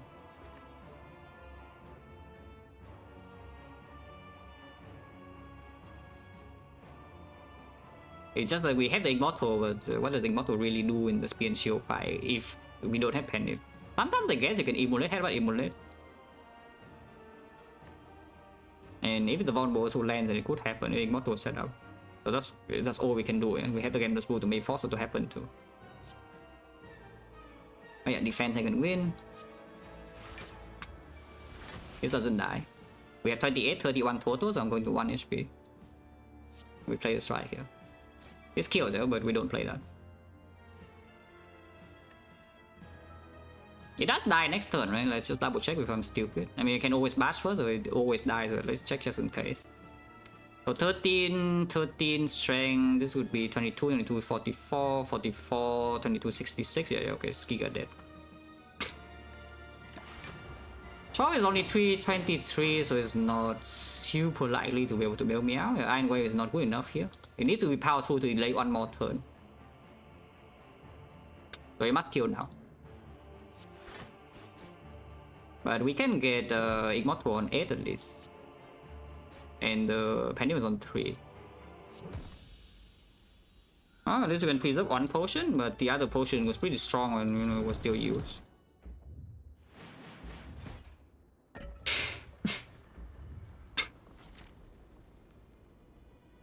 And yeah, of course we have full HP, yeah, because Rico Pillow. Not Rico Pillow, Fusion Hammer. Aha. Oh, that shot was pretty good. I mean, it's very clear that we opened Orrery, yeah? Yeah, it's extremely clear we opened Orrery first and then read about it. I do not think we have enough gold to do Orrery, Dark Embrace, Gambler's Brew. So we cannot get 2 Gambler's Brew here with that. We open the Orrery first and then see. Unless you tell me Dark Embrace alone is strong enough that we can just do Dark Embrace second Gambler's Brew and then remove, yeah.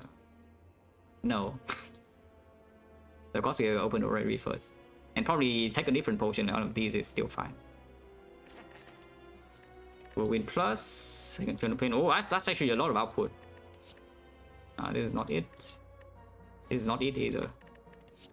This is taken, no?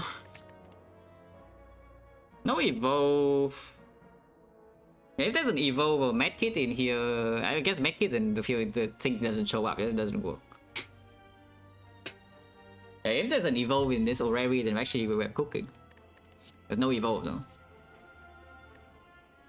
Druid minus is not good enough, right? Second Boomer with no cultist spot, yeah, cannot be good enough even with 4 strength. Draconaut is more damage than anything else here, it does go away. With the second Fear No Pain now, how urgent is our damage issue? Because we do still have disarm the hard fight. We do still have some disarm idea in the hard fight, yeah. That seems good, yeah, good as a brick in the Spear and Shield fight. It will be a lot of damage in the hard fight. But right now I'm thinking more about the loss condition here, is that is the loss condition that I enter the hard fight with too low HP, or is the loss condition that I enter the hard fight I don't have enough damage before like 6 times 15? It's still unsure. It's still really unsure because without the cultist spot now, damage in the heart is actually kind of fishy. How much damage is this Juggernaut? It's okay. It's not that much. It's like okay. If it's drawn before the Fear No Pain and perchance status is exhaust and then power 2 second win. Turn we play power 2 second win, we do like 1 instance and then 4 instances is 5. It's like 25 damage on the power 2 second win turn if it happens. And then Metallicize 5 damage per turn. It probably is around, I would estimate this Juggernaut is around like what 100 damage or so in the hard fight.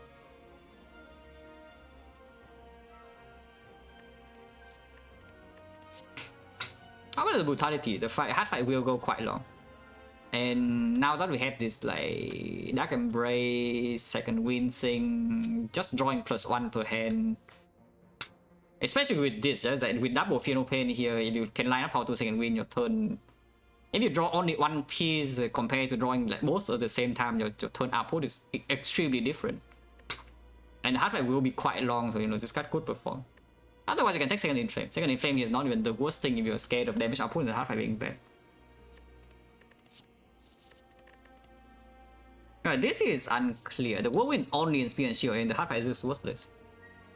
Otherwise, you could take the intimidate because we have double Phenopain plus and the dark embrace. Or the close line to reusable strip artifact, but with shockwave plus bottle is not a good draw in the hard fight. Intimidate might still be a decent draw enough in the hard fight because we have the powers, no? And it's cheap artifact strip to disarm future cycles. It's even good artifact strip in spear and shield. It's not even so bad. If it's on turn 2, it only weakens both of them. If it's on turn 1, it's vulnerable 5 on both of them. This I think I do take though. I think I will actually take second power through steel and just hope that the second wind lines up, yeah. And if it sounds like that, I should take the brutality as well. Yeah, I should definitely take the brutality as well. But here it gets more difficult. Here it gets more difficult. I think there's another second win in this shop, right? But we cannot buy second with the second win with the Dark Embrace and the potion. So we again need to decide whether the thing is worth like. Because we're buying like something like Flex Pot or Blood Pot, not bad, yeah. We have been in the Bone Steel, so Blood Pot, for example, heals at 19 already in the heart. That's a lot of HP. The Flex Pot is the more aggressive line because we have Souvenir, so you can flex in the speed and shield to get +5 strength and try to kill them. But with Penip not set up, I don't really think that's so viable.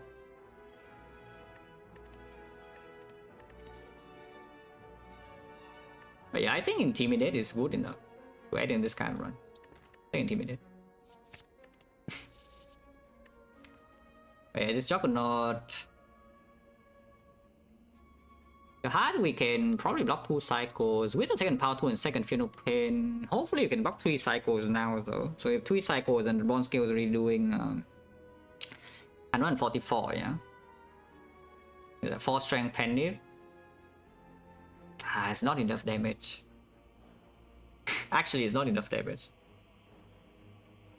So I guess we break our turn against Spear and Shield even more or what? Because it certainly seems like that's what we are doing. Because there's not enough damage in the hard fight. Yeah, so we just add 1 break against Spear and Shield, yeah. It can be second win in the way though, so it's not the worst break, it's not an attack. But it is still a break. Yeah, it's probably needed. So we pick all 5 cards, and yeah, there is a second win here on sale, but if I buy this, I cannot buy a potion, which is 19 HP. The second win is pretty freaking strong though. The problem is that whenever you draw both second wins together, and of course one of them is just gone. And the other potion just guaranteed 19 HP. And 19 is a lot. I think there's a lot of HP.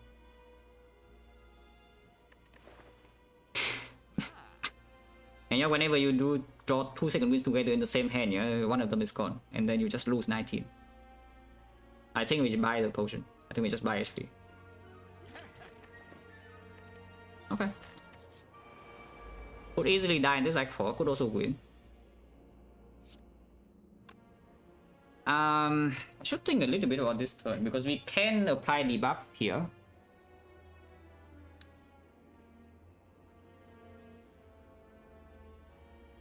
I can play O5 energy, yeah, but yeah,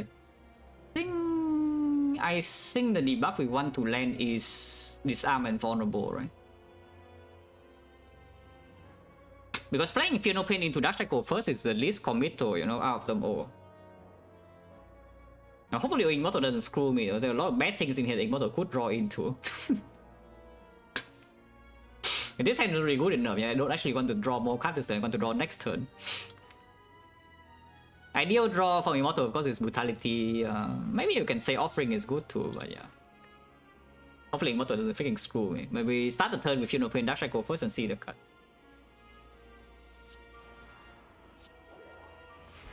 Okay, that is fine to miss.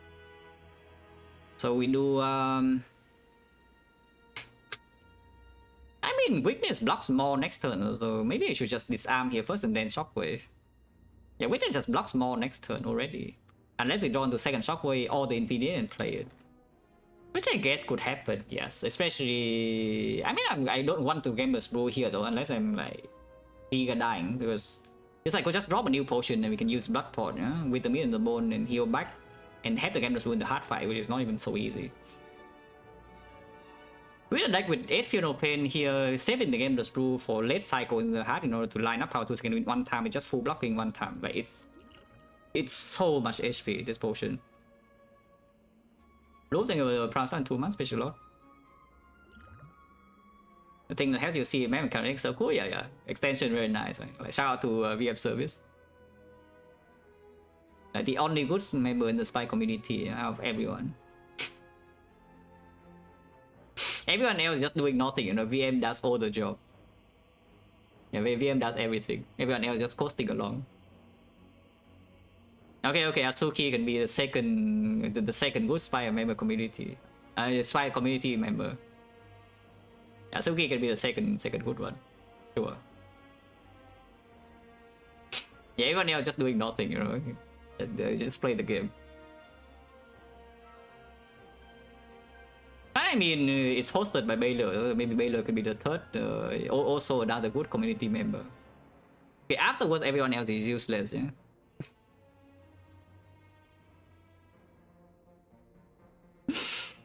Oh, yeah, okay. And yeah, like this landing this arm now blocks the same this turn. It could block a little bit less next turn, but there's another shockwave in the draw and the intimidate, so there are 2 hours in here that already make this better. Let's disarm first, because I do want to kill this first anyway, right? So like disarming this to try to block this for a while is like good. Okay, fine. So we shockwave first and then disarm, yeah? I don't think I play Metallized over power through though. Hopefully not stupid. Shockwave first and then 5 vulnerable and then disarm. I guess if vulnerable we do want to kill here, huh? Because vulnerable this guy is not easy. I play power through now, or do I play this? This is 6 block and then we don't redraw goons. Probably 9 block, to be fair. Power through right now does play fully. We do not overblock with this power through.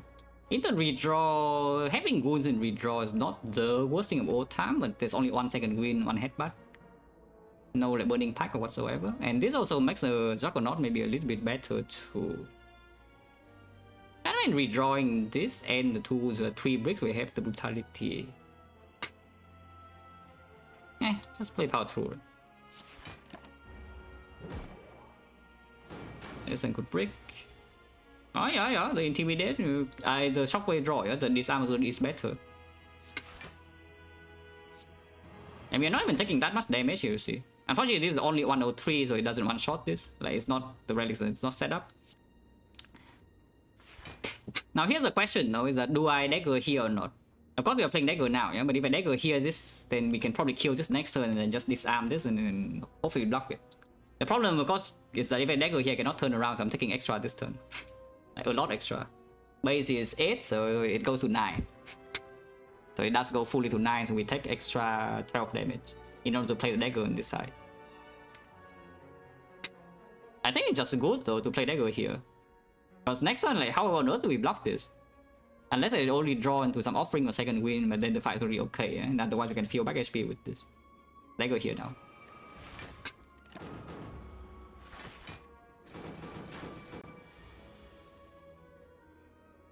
I hope it's lethal. Can I shock or not?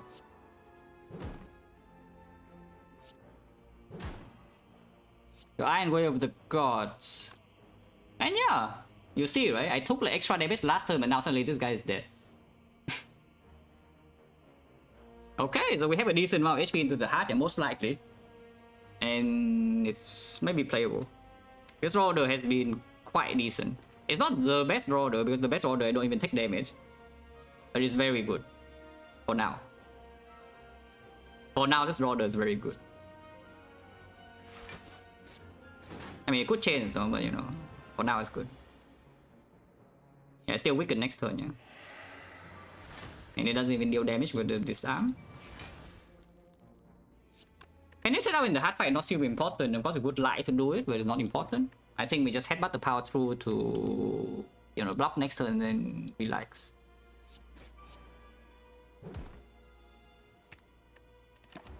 It doesn't even deal that much damage this turn. It was only 5 times 4. I break though, unless it's dead. Well, I mean, it is dead to the bronze skills, and my immortal's on 9.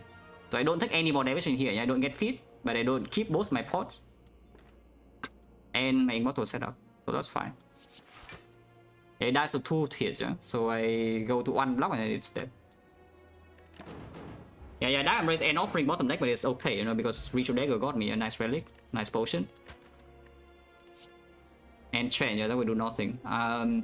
Seeing red, if anything, this seeing red is not terrible, but also not good. Because I don't really see how we can spend 6 energy. I mean, I do see spending 6 energy with like playing Power 2 into second wind. It does draw a few cards, and we can play some other cards, like some base strike or something. But it's only good after I play my powers, yeah. It is pretty decent after I play my powers, though. It's like block 8, self cycle, give on energy. That's kind of good. I mean, you see this one is also showing you the power of this Ritual Dagger. It's not even green. Ritual Dagger is not upgraded, and I was not even strong enough to stack it to the max, you know. And it still does everything you needed to do. It kills all the dangerous fights. Eh? Actually, just kills all the dangerous fights for me. Like, imagine I don't have the 100 damage against the shield on turn 3 in there. I get surrounded, I lose strength. I get hit like 28 on turn 3, and then turn 4 it hits me again, and turn 6 I get hit again, and everything sucks. I just play this guy and the fight ends. Even when I'm even bottom decking my stuff. I hope I top deck my stuff in the hard fight, by the way. I hope I do top deck this stuff in the hard fight.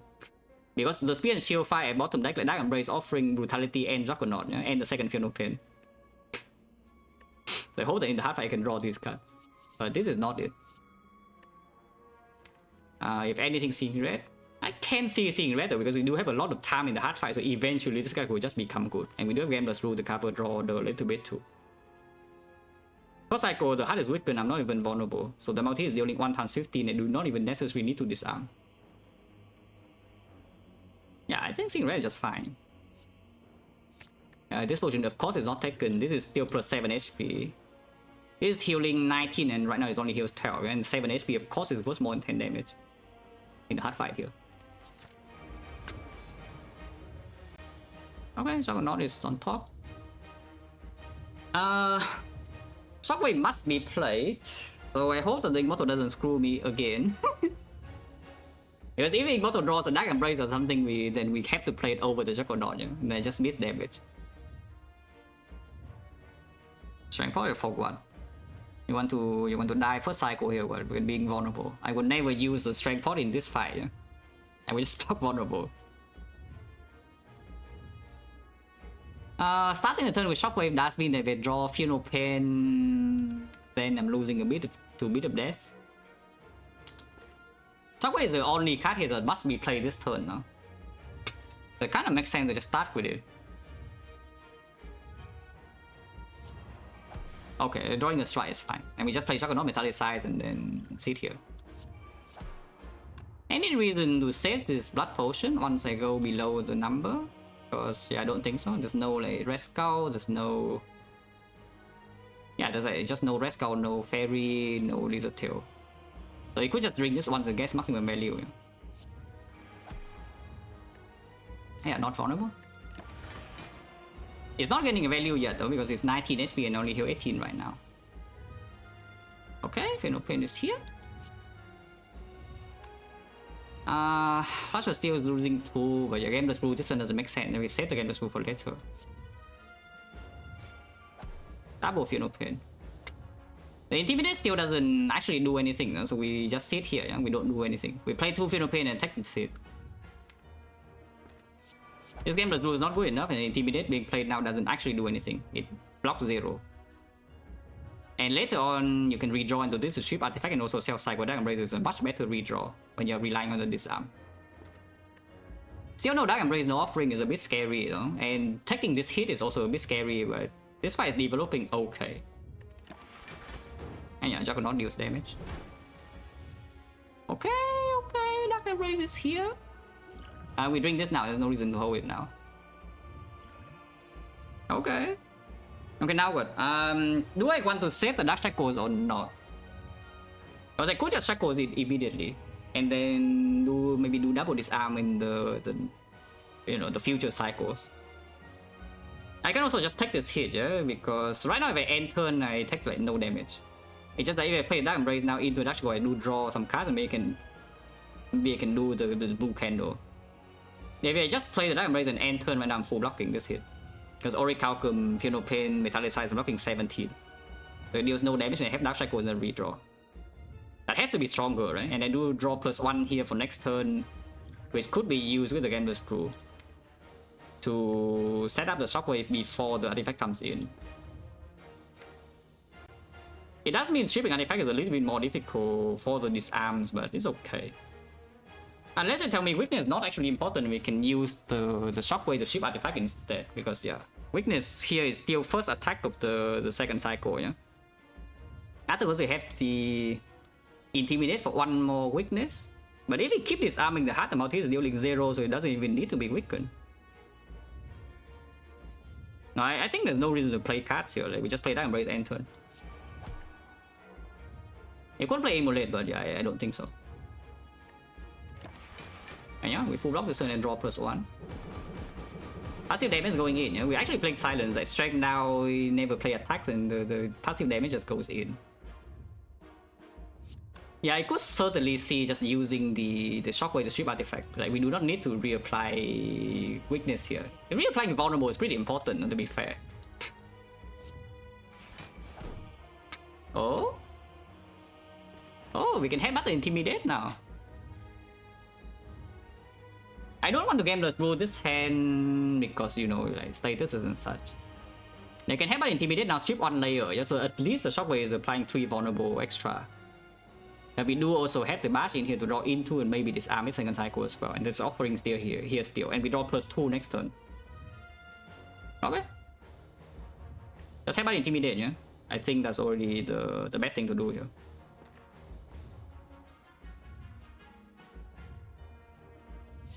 Yeah, let's headbutt the Intimidate.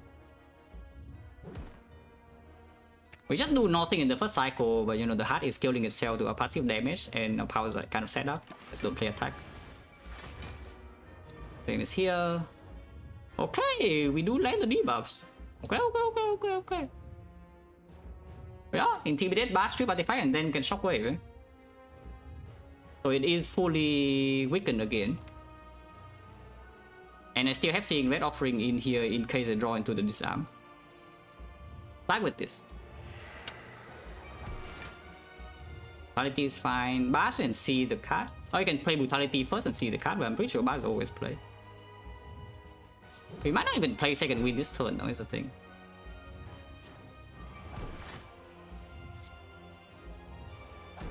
Yeah, because right here I can just play the Inflame, you know, and leaving second win fuel in the deck with the Gambler's Brew Steel and stack is not even so bad. And I just need to draw disarm next turn and deal 0. So why don't we just play another power instead of doing second win right here, and then if I draw into disarm but no offering, then we miss the disarm. And then I'm like Giga said. Going a bit lower here is a bit scary, but Brutality and Gambler's Brew still intact and multi-hit should not be doing damage to me. Yeah? 8 Feel No Pain too. We can stay even 4 cycles now, sometimes. Yeah, we can stay 4 cycles. We're actually playing Silent. Yeah, deck deals no damage, and then we stay 4 cycle and random damage just kills the Heart with like Bronze Scale, Juggernaut, whatever. Weakness does run out eventually, though. But with 8 Feel No Pain, power to second win, and this potion still intact, we're still safe for like at least 1 time. Yeah, just play it straight now, yeah. Take this hit. 24, that's okay. Had to play offering now, huh? Do I want to block this 2 or not? Blocking this 2, shuffle in the defense. Blocking this 2, shuffle in the defense. I guess I could also not play the offering here. I could do defend because Ritual Dagger will just be played now. Yeah? So I could do defend into Ritual Dagger and then see the card. And all of these self cycles, I will get the disarm and then offering I have in the redraw. You can even headbutt the offering. Because I don't see why I would play offering this turn, to be honest. Okay. Defend, we should go then. Okay, disarm and deal 0. This is also still a very good redraw, yeah? So if you don't want to continue this turn, I can just stop here. I play the strike and then play the defend. Or you can shuffle this 10 out by playing Seeing Red into the Slam, because the Slam is not actually a super good redraw. So I could Seeing Red into Slam here. And try to make a little bit more progress. I shuffle out the strike as well. Let's make progress.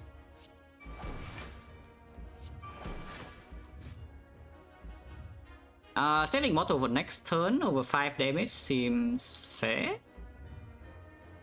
Yeah, seems fair. So we play the strike. But I don't play any more cards.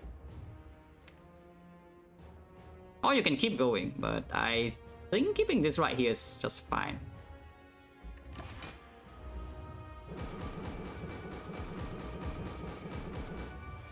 Is it off turn? Shackle is here, so don't play that.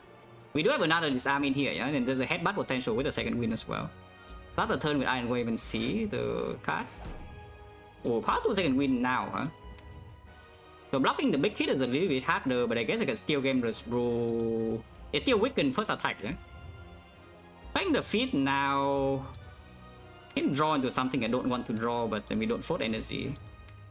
Playing power to second wind now is nonsense, and we need to keep the shackles around still. And accelerating into this is not even good because I want headbutt next turn and disarm also I want next turn, not now.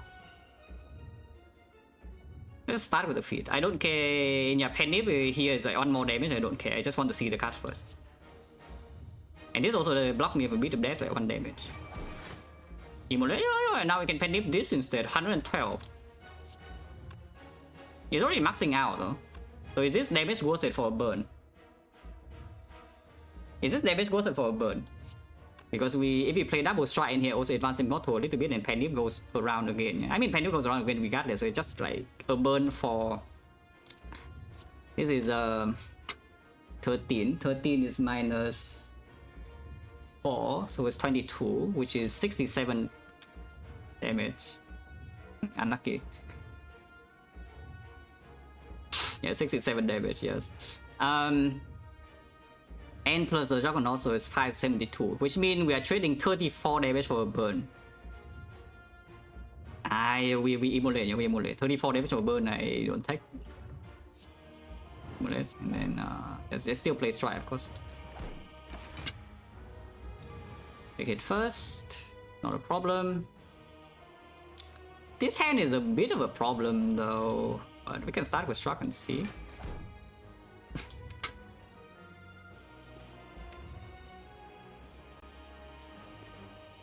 Brutality is like kind of screwing me a little bit, yeah? I can fix this though, because I could do... Next one is only doing 2 times 15, so it's not that big.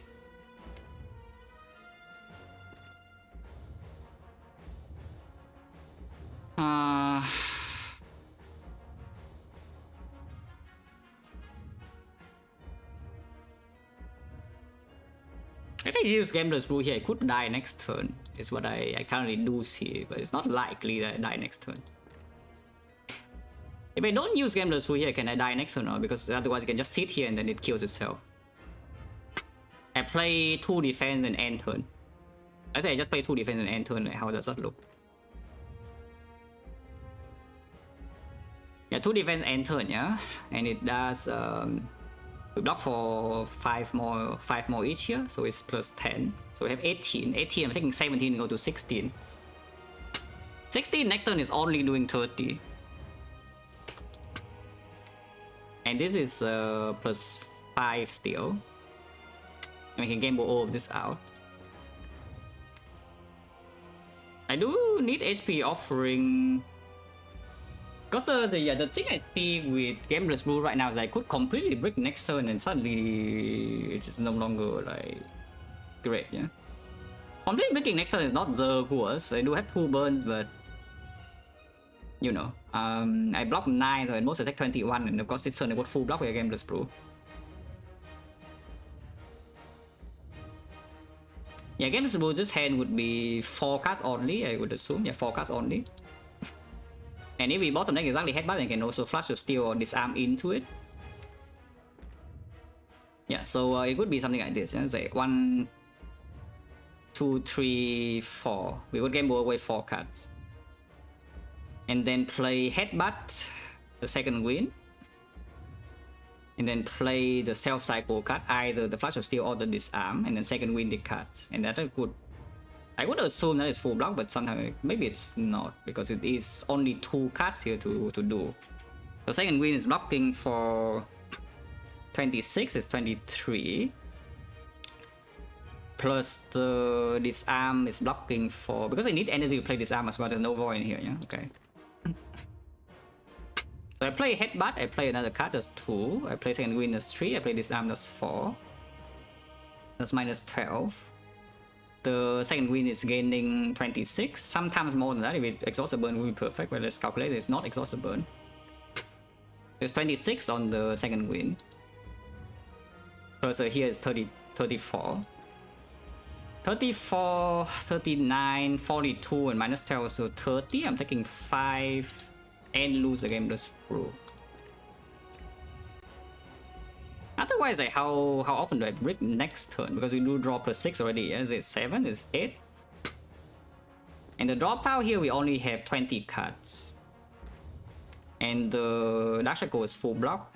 The second win is probably full block. 17 HP, 14 HP, 13 HP with the thing. Yeah, seems a bit weird to game this rule now, no? Because it just introduced a condition where brick next turn.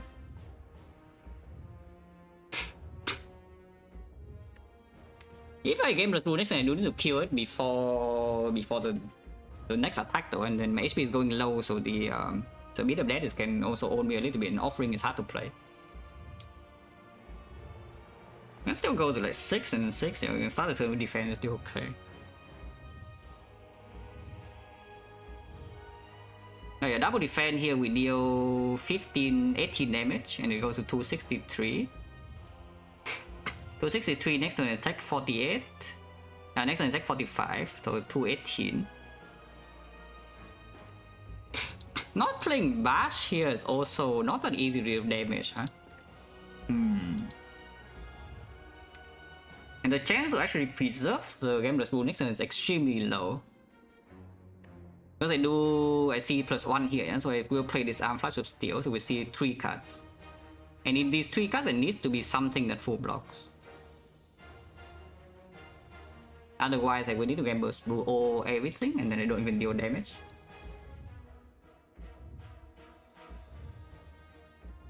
Gameless Rule right now, I do shuffle in back the second win and probably get rid of the burn. Shuffle out a lot of attacks though, is that okay? I guess if I do overblock this, I can even sneak in an angle. Because otherwise playing 2 defense just makes no progress, yeah?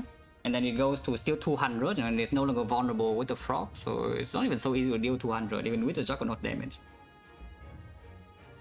I think I should gamble now. Oh, actually no, I cannot play angle because I gamble away the angle immediately. Never mind. I do just gamble away the angle immediately. Is that a problem? Exhaust on defense as well.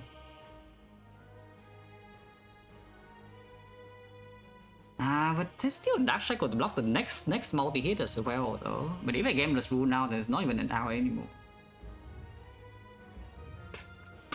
It's pushed a little bit of damage, but not even that much, and next turn is still struggling for a dot.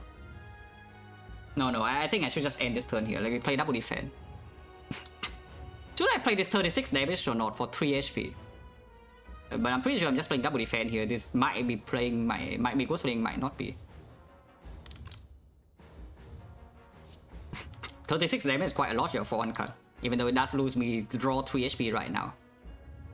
So we play this, we go to 18 block, I'm taking 17 here, I'm going to do 16. If I play this, I go to 13, and 13 with the Brutality, I go to 12. With 12, I play the Disarm first, probably, and I go to 9. In 9, I would go to Brutality 8, play Offering, go to 2, and play go to 1. So I have only 3 turns to kill if I play the boomerang here. This is probably not worth it, right? Because the brutality is in play, I don't think it's actually worth it to play the boomerang now. If I don't gamble this brutality, I should just play double defense and enter. Hopefully not stupid.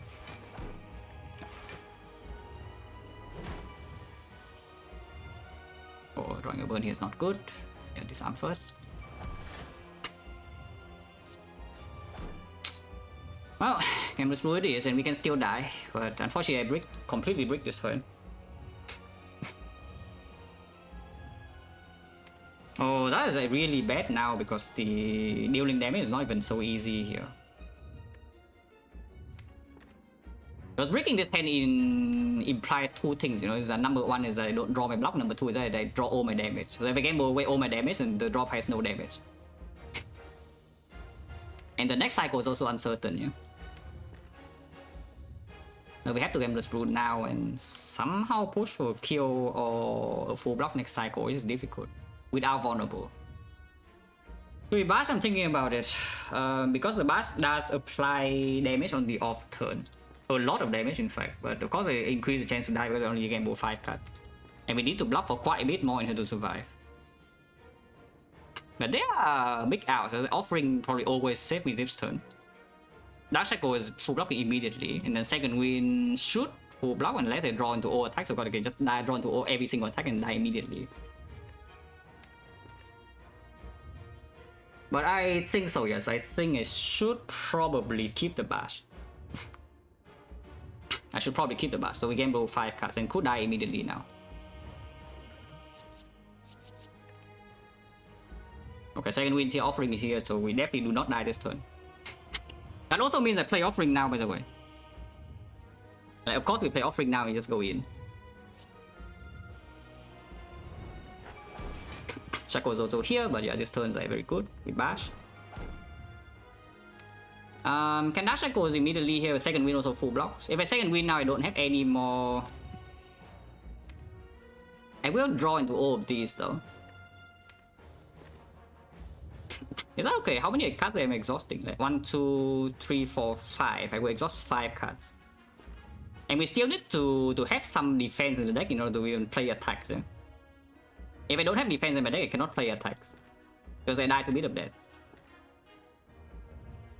So exhausting all this defense means I need to top deck these defense all the power through. But here, of course, I have a little bit more defense. Right here we play damage for sure.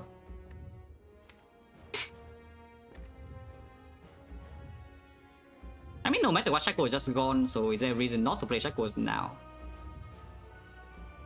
Is there not a reason to play a Shackle first, I mean? Because if I Shackle first into the Struct, then I can shuffle out these cards without playing second wind next turn. And I can redraw to second wind and win to just block. A lot of bricks in here though, but I also have like 3 block cards here. I think I should just play Shackles now, yeah.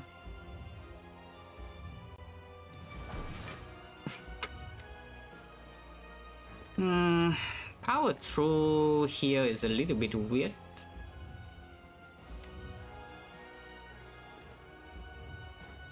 I think if I see this power through, I should play Struck. I think if I see the power through here, I should play the Struck. So I play the Struck, and probably not even playing second wind. Hopefully not stupid. Because if I second wind, this is the way we deal another 36 and 44 is 80 damage, and second wind is so much damage, so it's a thing. Like playing the second wind here is actually a lot of damage. The problem with playing second wind right now is that next turn it might be a complete sitting duck. Because I exhaust at 1, 2, 3, 4, 5 block cards if I'm here, yeah? So I draw 5 of these 6, and the next turn I draw 6 cards, but if I don't draw any block card, I cannot play attacks. It's so much damage though, this by playing this 1 card right here. And I still need to kill it before next cycle, because I have already lost my Shackle and my offering, yeah? So I cannot really block this for much longer.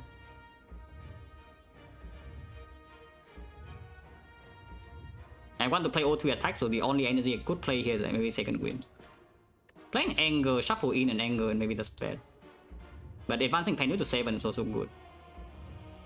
Because I have enough HP to play a defense and play 2 attacks, not 3 though. I'm pretty sure I should second wind now, though. Like, not second winding this hand seems extremely strange. Should I keep the power 2 or not? Because power 2 second wind also deals damage. Like this attack deals 22, yeah? And advance panic by 1, but I play power 2 second wind and deal 5 instances Juggernaut actually. Yeah, 1 instance here. Actually, no, this is already 2 instances. So I go from 2 instances to 1, 2, 3, 4, 5. So I go again 15 damage, I lose 7 damage, I gain the power 2. If I play power 2 into second wind here, and then play 2 attacks instead of playing second wind 3 attacks, I lose 7 damage, but I gain the power 2. And I do not draw too many cards, right? It's like 1, 2, 3, 4, 5, 6. So no, I do not shuffle out any of these blocks. No, I mean, that is just better, right? Like play power 2 second wind now, yeah? And then we play Boomer Strike. Yeah, that is just better. Power 2 second wind into, it only draws 6. 1, 2, 3, 4, 5, 6. So we don't shuffle, which is exactly what I want. Juggernaut damage, machine gun. Yeah, boomerang. This is 20 damage, this is 22, so the strike is still better than Iron Wave. It's almost dead already, yeah, because it takes the taunt damage as well. So if I play Anger here, it will kills it immediately. And I don't even need to play an attack next turn, so I think I should just play Anger and it dies, right? Actually, no, I should not play Anger then, because I always win if I just don't break 2 turns in a row. I should just not play the Anger, it's already dead.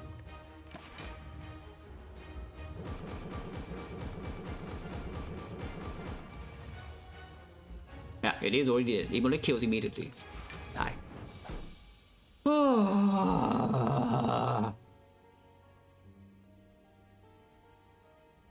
Yeah, freaking Santa, man. You ask for a free run and this is what you get, yeah? You see. I never asked Santa for anything, cause like what the hell was this? Yeah, but Shepherd, thank you for the and they get the sub is a lot. Thank you very much. I mean, it's a real run. At least we have a real, actually real run, yeah, in this trick. The other real run was only Act 1, Act 2, but this one actually has a very complicated endgame. Yeah, this one actually has a very complicated endgame. So, Henry is barely squeezing it out, so it's a good thing it happened. Very nice. Anonymous gift, I think with the 5 with the sub is a lot.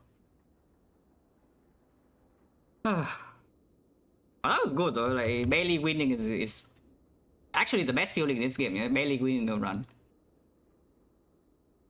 Barely losing, you feel like, you play okay, but then it's just a little bit of regret, you know? But barely winning is absolutely the best thing.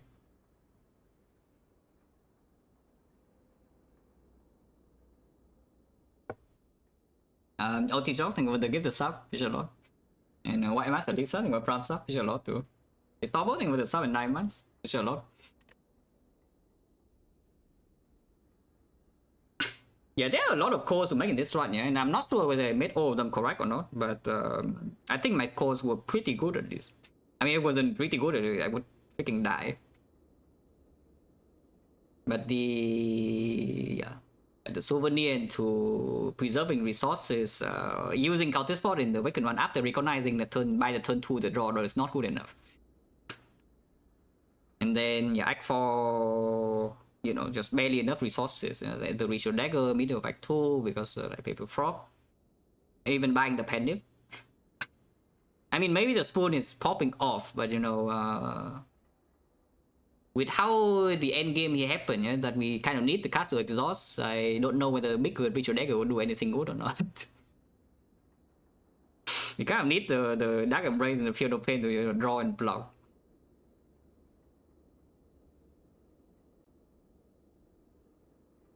Safety, thank you for the sub, is a lot. Honestly, there is a little bit self-inflicted though. I could get out on 3. But I got it to 1 in order to actually set up relics. Yeah, the Blood Pot as well, of course. Blood Pot as well. All the cores are just good enough to win the run. Okay, important hindsight, important hindsight. And yeah, Juggernaut damage absolutely popping off. You know? Yeah, Oracle we already know if common relics will be that. Parasite is the kind of a nothing curse though. So you could keep the Parasite and it'll be fine. And this is garbage. And of course you go here first. Second this arm, still the same. Out of War is an unseen relic. That doesn't do anything. Kind of doesn't do anything. And Blue Candle is still here. Wait. That doesn't do anything either though. In fact, like, I'm pretty sure this thing freaking kills me in boss scout if I play it. Yeah? So do I take a curse? I'm pretty sure this thing just kills me if I take it into the boss scout and play it. I mean, I can also not play it sometime in second minute away, but then like, what am I picking it for? If we know that for we see Dark Embrace and such, and it's probably good, but very uncertain in this kind of spot. Yeah. I probably will not pick it because the Act 3 danger is like so big here. And I still want to preserve potion, like, especially this one. But for Blood Plus is interesting, it's quite a good attack. We have the Blue Candle and the Offering. And this deck is very good at taking damage. But probably an attack is not what this deck wants into boss scout as well. Yeah. But maybe Blood for Blood is good now, I don't know. And we go question mark anyway though. It's still the fight. Here's nothing different. Act 4 probably nothing changes, right? With this. Yeah, we saw Gremlin Horn, so it should probably still be Gremlin Horn. It's not the common relic, so the only extra relic you see from opening a chest is the Out of War. So the deck should be easier than Awakened One, I think. Maybe I'm delusional, but from 60, because we strip artifact and that fight quite fast, yeah? And then it's very easy to dagger one down. And after you dagger the Donu down, Deca doesn't deal that much damage. Because you have maybe artifact strip and disarm on Deca. Because when you artifact strip both, you know, with a shockwave. So you can disarm Deca and you have Channel Pain plus to buff the daisies as well. I do expect if I see Donu Deca, I probably can just preserve the cultist spot as well.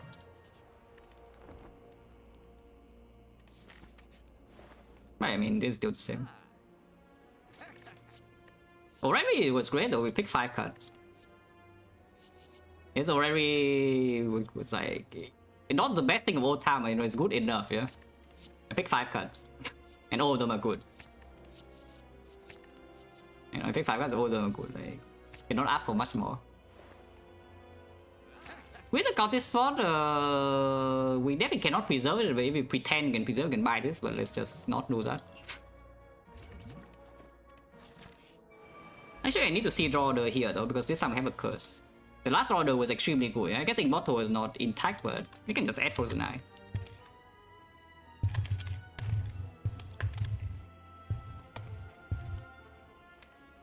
Oh, thank you, this is horrible.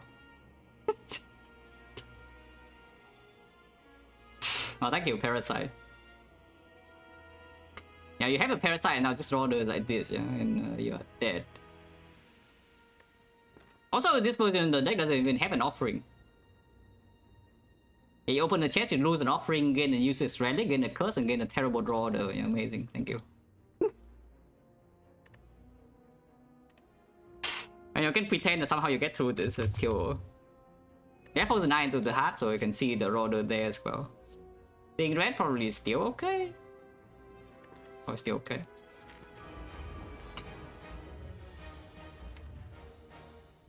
Ah. Now you're dead.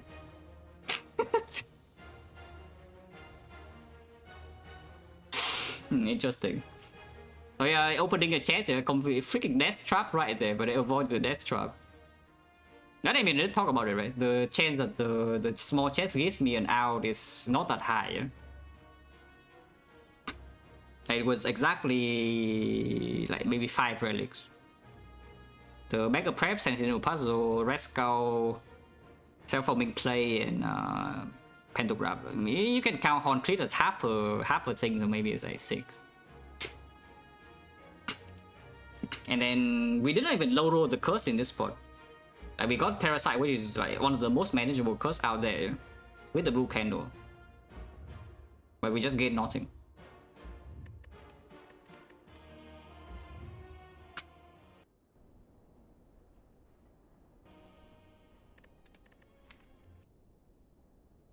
I would say the hard fight order was actually extremely good. This order was good enough. It's not perfect, it's good enough. This order is actually like, crazily good. Because we landed debuffs in all the correct orders, you know, it's like first cycle, no problem, and then we strip artifact into weakness, form shockwave into disarm. So the second shockwave works fully, yeah. And the second disarm also land. And in the meantime, I top deck my Juggernaut to deal with the extra damage. Turn 2 was Dark Embrace, so it's not even that slow. Actually, turn 2 was the Fear No Pain. Turn 2 was Fear No Pain, turn 3 was Dark Embrace, so it was not even that slow because he had a lot of time here with the double disarm and the weakness. It was an evaluation, yeah, again, useless question, so you know, I would not answer. I mean, of course, I know I had a chance to win. Because yeah, I did win. But if this draw order was first cycle draw order, this fight was bad, I would die like not immediately, but I would probably just die second cycle.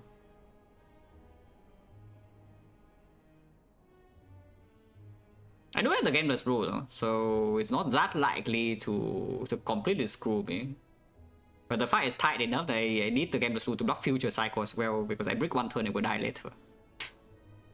And this gameless rule was used for the one turn break and it's enough to win. Even form is not solving this deck's problem now. But I don't know.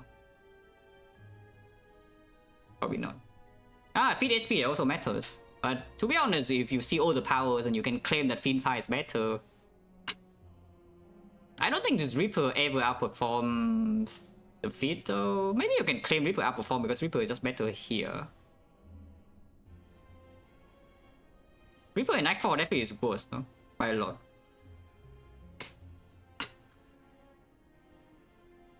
But yeah, Fiend Fire with this deck is... I don't trust the Fiend Fire with this deck at all. Even with the high side that we see Dark Embrace eventually, I don't know what on earth this Fiend Fire is doing. But yeah, it doesn't matter, the run is good. That's great.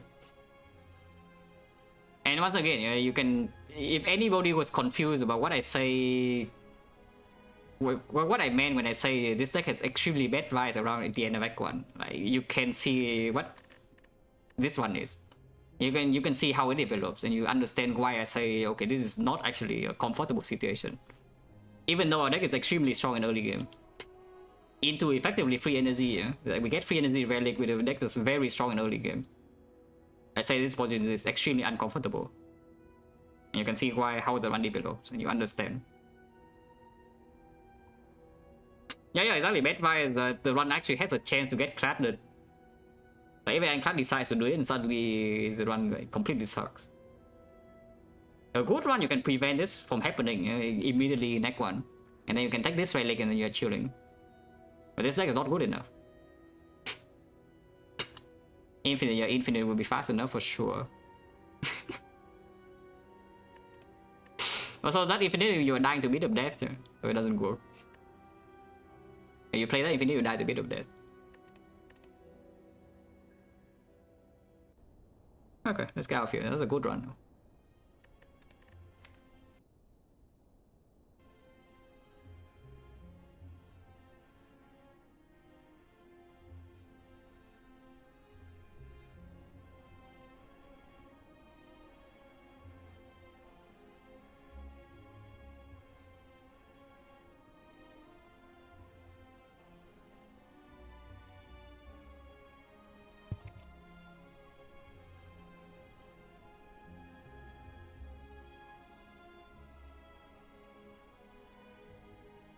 And 2 finesse with upper minus, yes.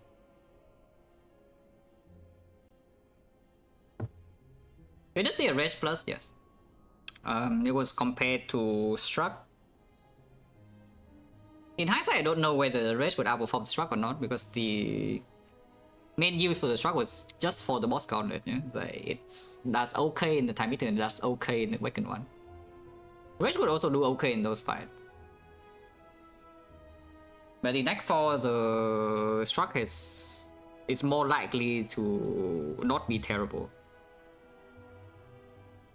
Thanks for watching, guys, as always. And see you. And once again, Merry Christmas to whoever said everything. Also remember, Santa is not real. Yeah? Look at this run. If you still believe in Santa, it's too bad for you. Goodbye.